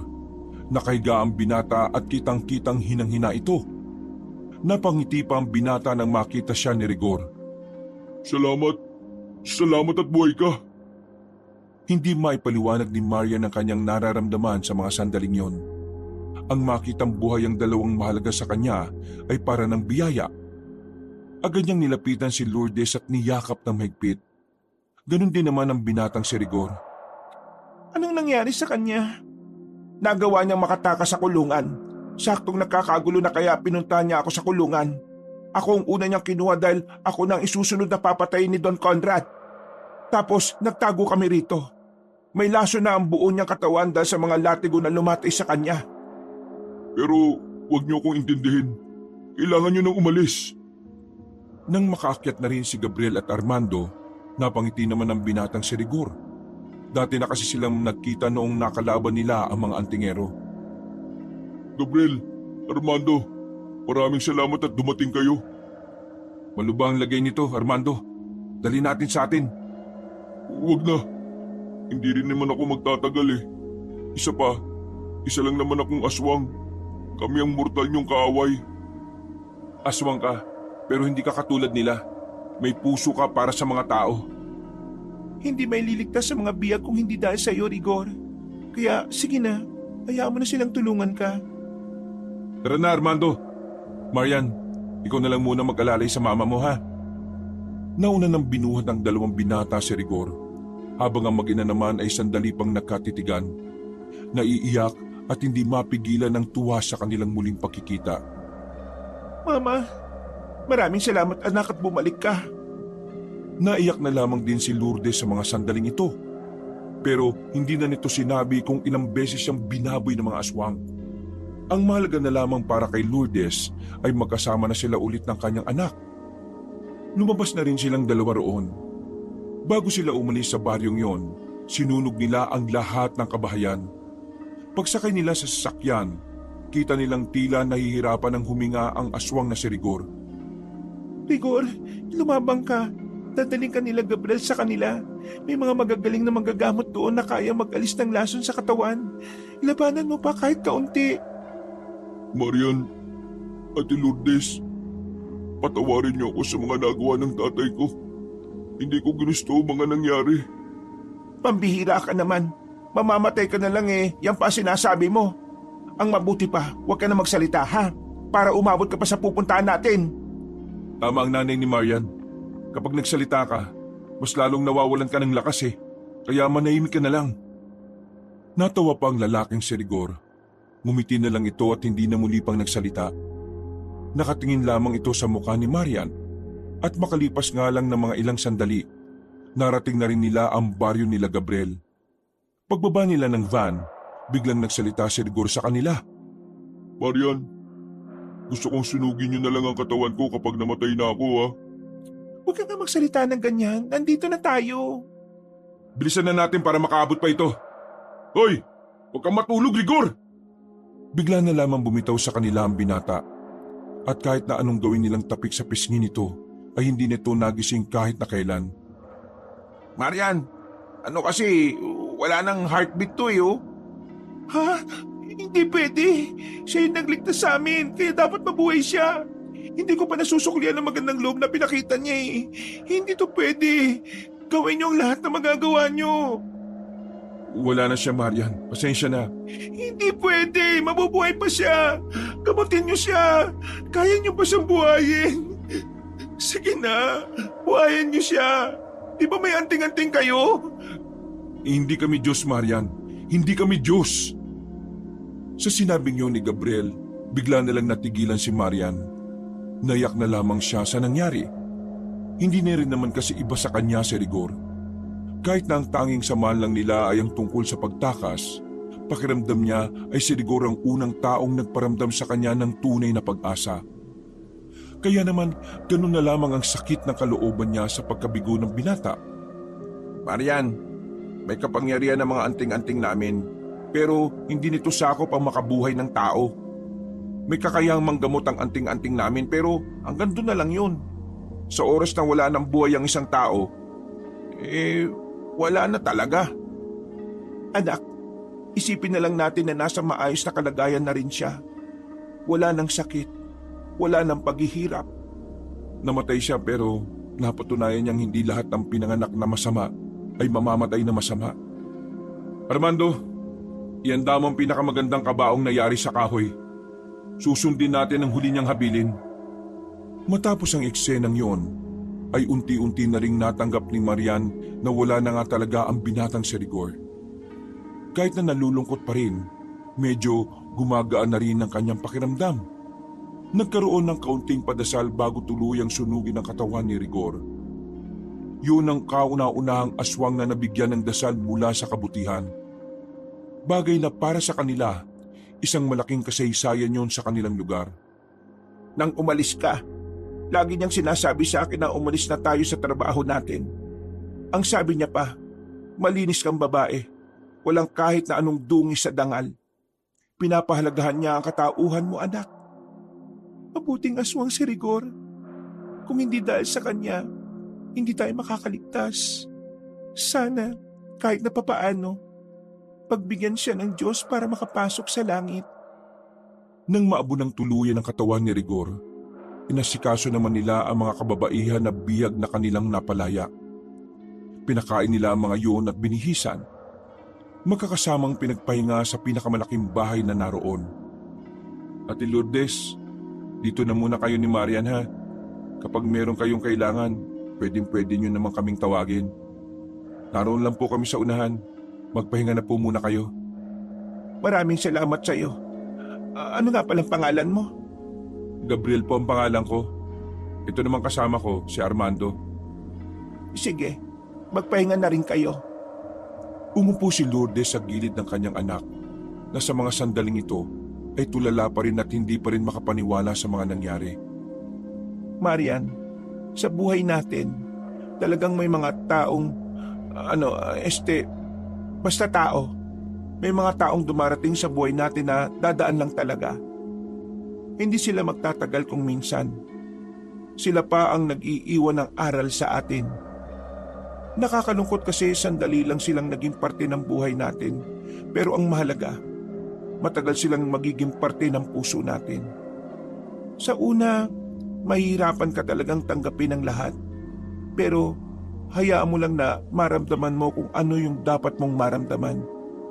Ilabas mo lang. Masasaan ba't hihilom na rin yan? Mama, maraming salamat. Anak, patawarin mo ako. Isa akong ina, pero isinama kita sa ganong klase ng trabaho. Ako ang dahilan kung bakit din tayo nakuha ng mga aswang. Huwag niyo na pong sisihin ang sarili niyo. Walang ibang may kasalanan ng lahat ng ito kundi si Don Conrad. Basta kapag natapos na ang lahat ng ito, anak, pangako, mas magiging ina ko sa iyo. Maraming salamat, Mama. Alagaan niyo rin pong sarili niyo. Alam ko pong sobrang dami ng pinagdaanan niyo sa kamay ng mga aswang. Ngumiti na lamang si Lourdes. Pero laman ng ngiting yun ng kanyang labis na kalungkutan. Pero ganun pa man, nagyakapan na lamang sila at makalipas lang ng ilang sandali, sabay na rin silang nagpahinga. Kinaumagahan, maaga silang pinuntahan ni Gabriel at Armando. Agad sinabi ng dalawa na kailangan ng umalis na mag-ina sa kanilang baryo. Yun ay para hindi na sila madamay pa sa posibilidad na ang mga aswang naman ang umatake. Pumayag naman sila roon. Naisip din kasi nila una kung naroon pa rin sila, magiging pabigat lamang sila sa mga antingero. Tara na po. Kailangan na po nating umalis at nakahanda na po yung sasakyan. Si Armando makakasama nila ng ilang araw. Ito ang magbabantay sa kanila habang hindi pa natatapos ang laban kontra sa mga aswang. Nung una, tahimik lamang silang nasa biyahe. Si Armando naman ay abala lang sa pagmamaneho. Masyadong nakakabagot ang oras na yun para sa kanila. Kaya binasag na ni Lourdes ang katahimikan. Sigurado ka bang ayos lang si Gabriel na wala ka? Lagi po kami magkasama pero sa ganitong sitwasyon, kailangan namin maghiwalay. Kailangan niyo po kasi talaga ng magbabantay sa inyo eh. Huwag niyo pong isipin si Gabriel, sobrang galing nun. Ang lakas ng anting-anting nun eh. Dati nga, may nakalaban kaming sobrang daming aswang. Partida, 14 anyos lang kami nun. Eh anong nangyari? Tumakbo kami, ang dami nun eh. Akala ko naman natalo nyo, pambihirang bata to. Wala pa kasi kaming anting-anting nun. Pero ngayon, kakaiba na si Gabriel. Nasaksihan nyo naman kung paano natakot sa kanya si Don Conrad, di ba? Pero ang sabi sa akin ni Rigor noon, huwag nating maliitin si Don Conrad. Malakas din daw ang ama niya. Pero hindi lang nito pinapakita. Naghihintay lang daw siguro ng tamang pagkakataon. Huwag po kayong mag-alala. Habang nabubuhay ang mga antingerong manunugis, hindi ho namin kayo pababayaan. Kayo po ang dahilan kung bakit may pagkakataon na kaming matalo ang mga aswang eh. Mabuti na lang dumating kayo. Isang mahabang katahimikan na naman ang namayani noong mga sandaling yon. Maya-maya pa, nakabalik na rin sila sa kanilang baryo. Sandaling napangiti ang dalagang si Marian. Aminadong na-miss niya ang kanilang lugar, lalo na ang kanilang bahay na hindi pa rin nila nababayaran ng upa. Halika rito, Armando. Pumasok ka muna, tugasan mo ang paa mo. Pasensya ka na kasi maputik talaga rito kapag maulan eh. Hindi rin tuloy nakapasok ang sasakyan mo. Eh, maraming salamat po. Ikaw, Marian, bakit nandiyan ka pa sa bakuran natin? Dito na lang po muna ako, ma. Magpapahangin lang. Panunuorin ng ulan. Nak, ambon pa lang yan. Pero sige, ikaw ang bahala. Pumasok na lang sa loob. Magtitimpla ako ng kape. Bilang tugon ay tumango na lamang ang dalaga. Umupo si Marian sa tapat habang nakatingin sa bakuran nila. Makalipas lamang ang ilang sandali, pumasok na rin siya sa loob. Pasensya ka na, Armando. Ganito lang talaga kaliit ang bahay namin. Ayos lang ba sa'yo yung kwarto? Nako, hindi na po. Mas okay na ako dito sa sala nyo, no? Dito sa papag. Kayo pong dapat nasa kwarto. Magbabantay po kasi ako sa inyo eh. Sigurado ka ba? Yung kutis mo parang pangmayaman eh. Nako naman. Mayaman. Mayaman sa utang. Ayos lang ako dito. Sa baryo nga ho namin minsan sa duyan na lang ako natutulog eh. Nagkaroon pa sila ng sandaling kwentuhan ng mga sandaling yon. Pero maya-maya lang din ay sinubukan na nilang magpahinga. Habang nakahiga, naramdaman ni Marian na bumangon sa higaan ng binatang si Armando. Naintriga ang dalaga kaya lumabas siya ng kwarto. Pagsilip niya sa labas, nakaupo na si Armando sa tapat ng pintuan at hawak-hawak na ang itak na dala nito. Oh, bakit gising ka pa? Hindi pa rin ako makatulog eh. Ikaw, bakit hindi ka pa natutulog? Hindi ako nakakatulog sa unang gabi sa ibang bahay. Kaya eto, naisipan ko na lang na magmasid-masid. Gusto ko lang makasiguro na hindi tayo nasundan ng mga aswang dito. Tumabi si Marian kay Armando. Bumuntong hininga ito at saka muling nagsalita sa nababahalang boses. Nababahala ako eh. Paano kung mapahamak si Gabriel? Baka hindi na naman kayanin ng konsensya ko na may isa na namang nawala dahil sa akin. Ano ka ba, Marian? Sinabi ko na nga sa inyo kanina, di ba? Wala kayong dapat ipag-alala kay Gabriel. Siya ang pinuno ng mga antingero. Pinagalang siya kahit matatanda pa sa amin. Ibig sabihin lang nun, malakas talaga siya. Yung nakita mo nung gabi, nakto, wala pa yun. Eh ikaw, malakas ka ba?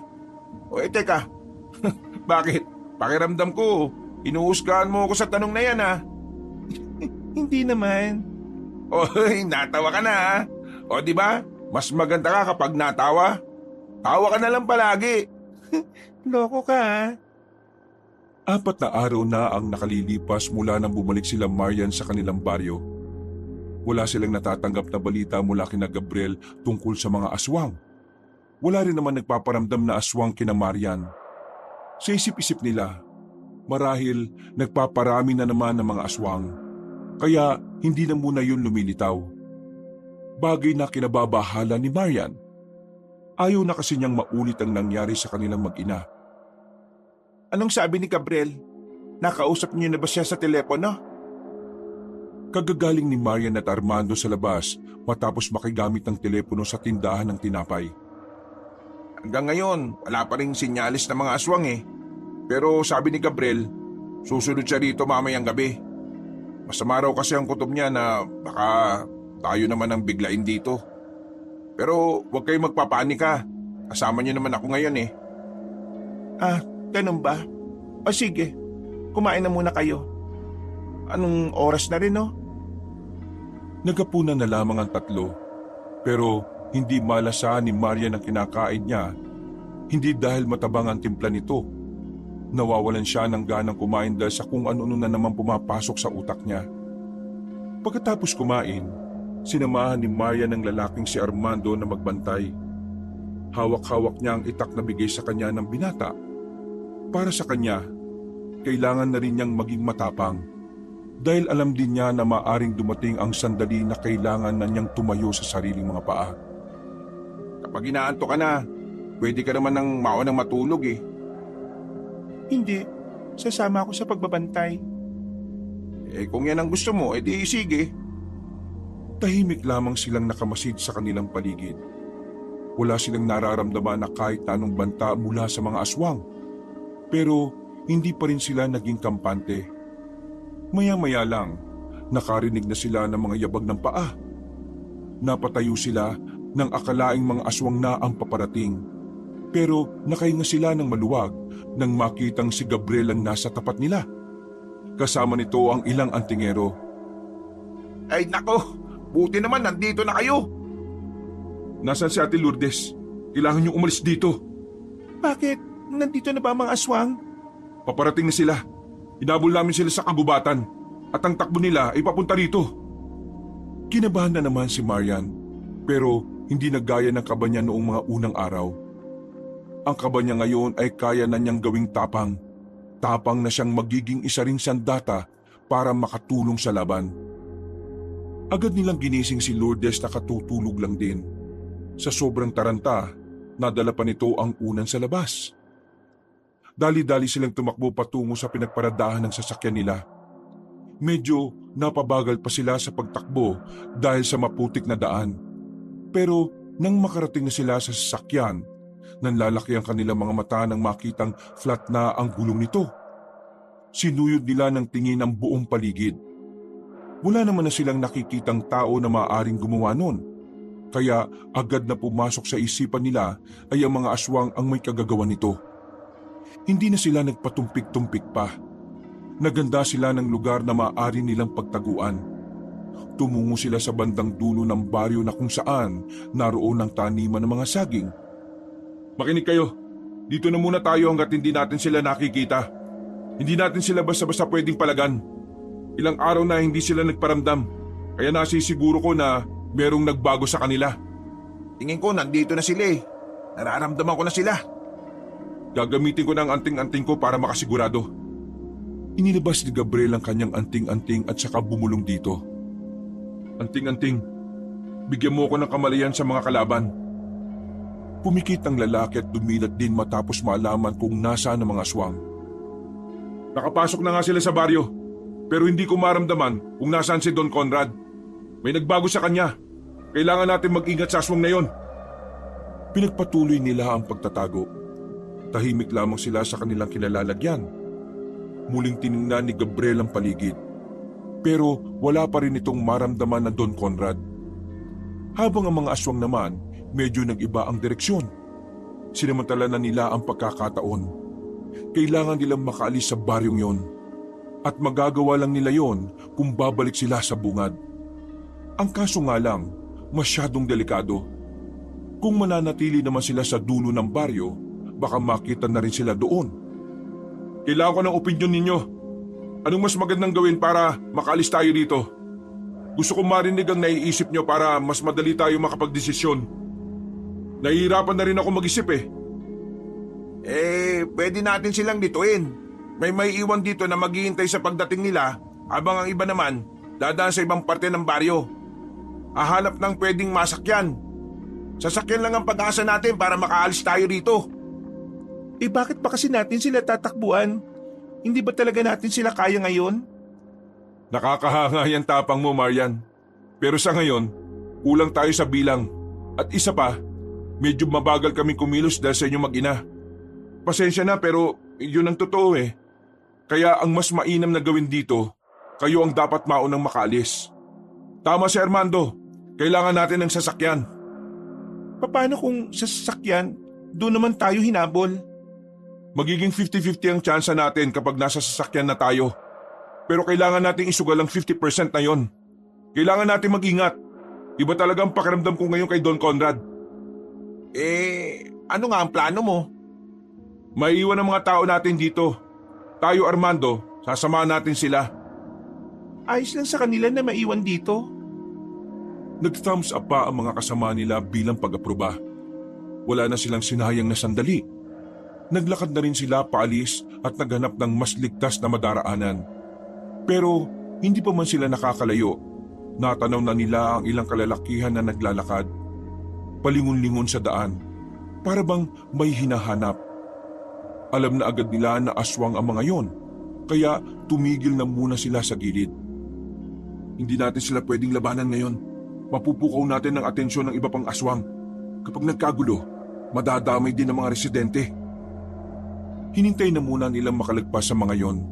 Nang masiguro nilang nakadaan na ang mga aswang, nagmamadali silang lumabas at saka lumiko sa isang kanto. Pero laking gulat nila dahil may isa pang grupo ng aswang na nakasalubong nila. Napatigil sila at agad na hinawi ni Gabriel ang dalawang babae sa likuran. Handa tayo! Pre, kaya naman nating tapusin to ng hindi gumagawa ng ingay, di ba? Oo naman oh. Mag-iingat kayo. Pero sa halip na lusubin sila ng aswang, umangil ng malakas sa mga yon na parabang nagbibigay ng hudyat sa iba nilang kasama. Kaya naman dali-dali nang inatake ng dalawang lalaki ang mga yon. Pinagana na rin nila ang kanilang anting-anting kaya nagkaroon sila ng kakaibang bilis. Wala pang isang minuto, napabagsak na rin nila. Pero ang problema, narinig na rin nilang umangil na rin ang lahat ng kalaban nilang nasa baryo. Tatakbo na sana sila ulit nang biglang dumating ang mga aswang. Nakaharang na yon sa kanilang daraanan. Sa bilang ng mga yon, alam ni Gabriel at Armando na hindi sila uubra. Lalo pat mas kailangan nilang mag-ingat dahil may kasama silang dalawang babae. Si Maria naman, pinagpapawisan na rin ng malamig dahil sa kaba. Pero kahit na ganito, hindi pa rin nawawala ang tapang nito. May pit lang ang pagkakahawak ni Marian sa itak at alerto nilang binabantayan ng paligid. Takbo na muna! Takbo! Bumalik sila sa dinaanan nila. Nagulat sila nang biglang may itim na van na huminto sa kanilang harapan. Nakita nila sa loob ang kaibigang Becky ni Marian na si Mima. Nako! Coro na ditay! Enter na! Aba, mamaya na mag-wonder-wonder! Enter na! Mabilis silang nakapasok sa van bago pa sila maabutan ng mga aswang. Pinaharurot ni Mima ang sasakyan hanggang sa tuluyan na nga nilang naiwanan ang mga humahabol sa kanila. Gagakabuti na lang dumating ka. Kaninong sasakyan to? Ay wow! Interview while in danger, sis? Kaloka ka ha? Sa pudra ko to. Wala na sila. Hindi na nila tayo nasundan. Gosh, sis! What happened ba talaga? Ba't may mga aswangit na? Ilang araw ka na walay dite tapos ngayon, adventure lang ang peg? Wala na akong oras para magkwento.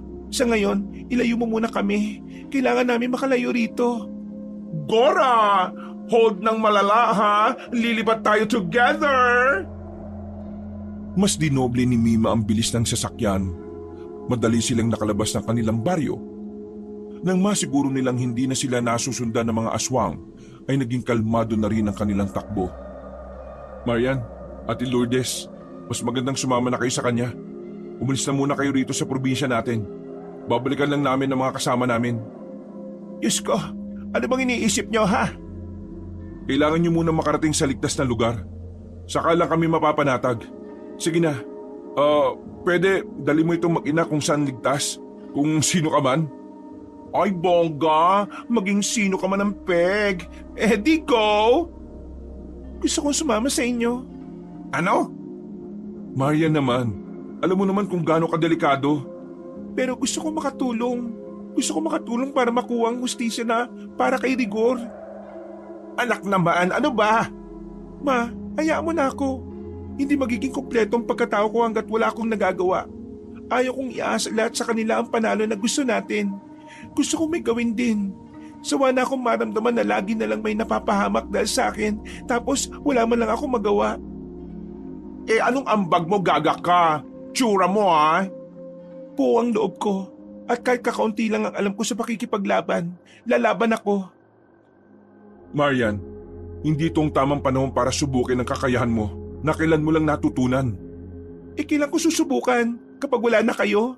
Kapag wala na rin akong magagawa? Napailing na lamang si Gabriel sa mga sandaling yon. Tumingin ito kay Armando. Tumango na lamang din ito sa kanya. Sa huli, wala na rin silang nagawa. Kahit si Lourdes na ina ng dalaga, pinayagan na lang niya ito kahit sa sobra-sobra nitong pag-aalala. O sige, papayag kami sumama ka. Pero itong tatandaan mo ayaw na ayaw ko na gagawa ka ng sarili mong desisyon. Hihintayin niyo palagi ang command ko. Nakakaintindihan ba tayo? Bumaba na rin ang van ng tatlo. Isang maigpit na yakap na lamang ang ginawa ni Marian sa kanyang ina bago bumaba. Mama, gagawin ko ang lahat para mabigyan din ng hustisya ang ginawa ng mga aswang sa'yo. Pagkatapos ng pagpapaalam ay umalis na rin ang sasakyan. Sa loob lang ng 10 minutong paghihintay, may napadaang truck na siya namang pumayag na makisabay sila. Bumaba sila sa mismong tapat ng baryo nila Marian. Tahimik pa rin ang buong lugar, pero mababakas na naroon pa rin ang mga aswang dahil na rin sa diwa ng anting-anting. Maganda kayo. Nandito si Don Conrad. Nararamdaman ko. Papasok na sana sila sa loob ng baryo nang biglang nagsilabasan ng mga aswang mula sa bukana ng baryo. Tumigil silang tatlo hanggang sa tuluyan na nga silang napaligiran ng mga ito. Dinukot na ni Gabriel ang kanyang patalim. Espada ang hawak nito. Pumorma si Gabriel at saka pumikit sandali. Hinagupit nito ng malakas ang espada sa hangin. Sa lakas ng impact, nagtalsika ng mga aswang. Sinamantala na nila ang pagkakataong yon para pagtatagain ng mga kalaban nila. Halos kalahati agad sa mga kalaban nila ang nalagas. Pero hindi pa rin doon natatapos ang lahat. Lumusob pa rin ang mga aswang sa kanila. Habang nagaganap ang labanan, hindi naman nilalayuan ni Armando ang dalaga. Nababahala kasi ito na baka bigla na lamang madali si Marian. Pero laking gulat ng dalawang binata nang biglang lumusob ng mag-isa si Marian. Bara-bara nitong winasiwas ang itak. 3 ang tinamaan sa lieg. Nang dumistansya mga yon, ay agad na hinila ni Gabriel ang dalaga pabalik. Anong ginagawa mo? Kung lulusob ka, gamitan mo naman ng utak, ng estilo. Mamamatay ka ng maaga sa ginagawa mo Ganun ang style ko Ang bihira ka naman. Oh, ako naman May mga binanggit na Latin na salita si Armando. Nakita na lamang ni Marian kung papaanong lumundag na mataas ang binata. Walang kahirap-hirap nitong tinamaan ng hiwa ang mga aswang. Hindi pa ito nakontento. Tinarak pa ni Armando ang gamit nitong itak sa ulo ng isa. Sa puntong ito, wala nang nararamdaman si Gabriel sa presensya ng mga aswang. Pero laking gulat nila nang lumitaw na ang pinakahuli nilang makakalaban, si Don Conrad. Agad na humigpit ang pagkakahawak ni Marian sa itak. Kapag nakikita niya ang mukha ng Don, pagkamuhi lang ang nararamdaman niya. Naalala lang niya ang lahat ng kasamaan nito sa mga taong malalapit sa kanya at maging sa iba ring biktima nito. Hindi nyo talaga ako binibigong pahangain Nagawa niyong talunin ang mga bagong aswang na ginawa ko. Tunay ngang magagaling ang mga antingero. Pumalakpak pa ang Don para magpakita ng pagiging sarkastiko nito. Naglakad pa ito ng kaunti palapit sa kanila. Tumigil lang ito nang tutukan na ni Gabriel ng espada. Tapusin na natin to, Don Conrad! Tapusin? May kasama kayong babae tapos may lakas kayo ng loob na sabihin niyan sa harapan ko? Ibang klase kayo! Ang dami mong daldal! Mabilis na lumapit si Armando at nakarating ito kagad sa gilid ng Don. Sinubukan itong hiwain ng lalaki sa tagiliran. Pero nagulat ito nang biglang makailag lang si Don Conrado.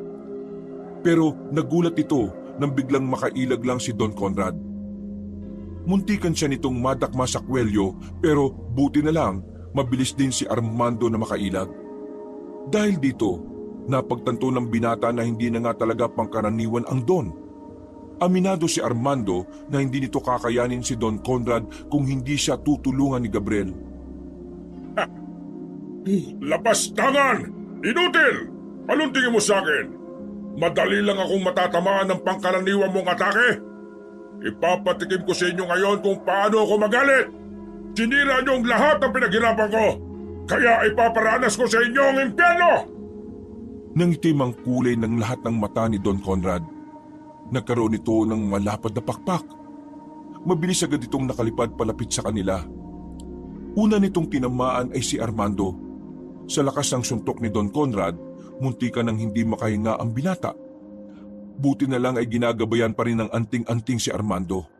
Kung hindi, baka namatay agad ito sa isang suntok lang. Hindi na rin nagsayang ng pagkakataon si Gabriel. Ginamit na rin niya ang kakaibang lakas na nagmumula sa anting-anting. Parang hangin lang siyang nakarating sa harapan ng Don. Tinaga niya ito sa dibdib, pero nadaplisan lang. Kitang-kita na kahit papaano bumagal si Don Conrad. Pero dahil sa nangyari, tila mas lalo lang lumakas at naggalit ang kanilang kalaban. Sumigaw ito ng pagkalakas-lakas. Naguumbukan na rin ang mga ugat sa kung saan saang parte ng katawan nito. Magbabayad kayo! Biglang nadakma ni Don Conrad ang lalaking si Gabriel. Isang malakas na suntok ang tinanggap ni Gabriel. Naramdaman pa ng binata ang pagkabungi ng mga ngipin niya. Nang tumilapon si Gabriel sa harapan ng dalaga, saka lamang napagtanto ni Maria na hindi nga talaga biro ang pinasok niyang gulo. Ikaw naman babae, anong gagawin mo ngayon? Tingin mo ba kakayanin niyo ako talaga? Kahit anong anting-anting pa ang gamitin ninyo, walang makakatalo sa akin. Ikaw na ang isusunod ko. Nang dahil sa iyo, nasira ang pinapangarap ko para sa lahat ng mga aswang. Dahil sa iyo, nagkandal leche-leche lahat ang pinaghirapan ko. Kaya pagbabayaran mo ito! Tumakbo na si Don Conrad patungo kay Marian. Buti na lang ay pinukulan ni Armando ng bato ang Don. Tinamaan yun sa ulo na naging dahilan para mawala ang atensyon nito kay Marian. Buwisit! Hindi ka na nga makalakad dyan. Gumagawa ka pa talaga ng paraan para mabwisit ako sa'yo. Sige, tanggapin mo ito! Akmang dudurugin na sana ni Don Conrad ang mukha ni Armando, pero agad na nakabangon si Gabriel. Isang malakas na suntok din ang ginawa nito sa tagiliran ni Don Conrad. Ang kaso nga lang, masyado matigas ang katawan nito. Dinakma si Gabriel ng Don. Dinakma din nito si Armando at pinag-untog silang dalawa. Nanginginig na si Marian sa takot ng mga sandaling yun. Ang tapang na pinaghirapan niyang mabuo, naglaho na lamang na parang bula. Bakit? Bakit wala akong magawa? Bakit ako natatakot ngayon? Habang naririnig ni Marian ang nakakalokong tawa ni Don Conrad, bigla niyang naalala ang mga sinabi sa kanya noon ni Rigor. Nanlalaki ang mga mata niya. Kinapa niya ang leeg niya at dito napagtanto niya na may suot pala siyang kwintas. Binigay ito sa kanya ni Rigor noong huli nilang pagkikita.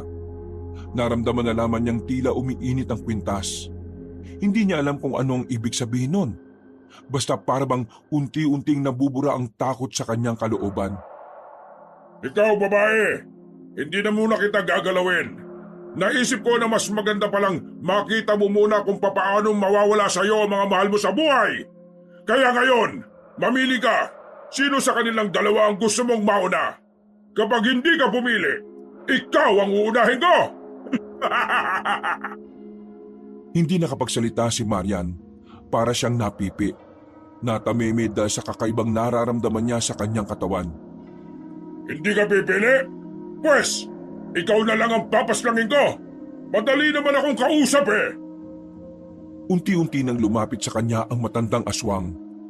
Nang nasa harapan na niya ito, itinaas na ni Don Conrad ang kamay nito ng may mahahabang kuko. Sasaksakin na sana nito ang dalaga pero nagulat na lamang ito nang hindi dumadapo ang dulo ng kuko niya sa dibdib ni Marian. Ilang beses pa nitong inulit yun hanggang sa hindi pa rin nito magawa. Naisipan na lamang ng Don na suntukin ang dalaga. Pero hindi pa rin dumidikit ang kamuo nito kay Marian. Ha? Anong nangyayari? Bakit hindi kita tamaan? Don Conrad, kahit ako rin, hindi ko alam. Pero ang alam ko lang sa ngayon, kailangan mo nang mawala. Laking gulat nilang lahat nang parang hangin na nakalapit si Marian sa Don. Naitarak na ni Marian ang hawak na itak sa dibdib mismo ni Don Conrad. Sa puntong yon, otomatikong napaluhod ang aswang. Walang humpay ang pagsuka nito ng dugo. Anting-anting ng alak ko! Tuluyan ang napahiga si Don Conrad at ilang segundo lang, binawian na rin ito ng buhay. Samantala, dali-dali namang tumayo si Gabriel kahit na ilang beses itong natumba. Buong pagsisikap itong lumapit kay Marian para alisin ang suot na anting-anting. Ayon kasi kay Gabriel, nakakasama sa tao ang paggamit ng anting-anting ng mga aswang. Nawalan ng malay si Marian matapos maalis sa kanya ang kwintas. Matapos ang labanan na yon, dumating na rin ang mga kasamahan nila. Inalalayan na silang makaalis sa lugar na yon. Mabuti na lang din ay bumalik ang beke na si Mima. Isinakay na lamang sila at saka dinala sa pagamutan ng tatlo. 4 na araw bago tuluyang magising si Marian, payapa na ang baryo. Wala na ang mga aswang. At sa wakas, makakapagsimula na rin sila ng bagong buhay ng kanyang ina.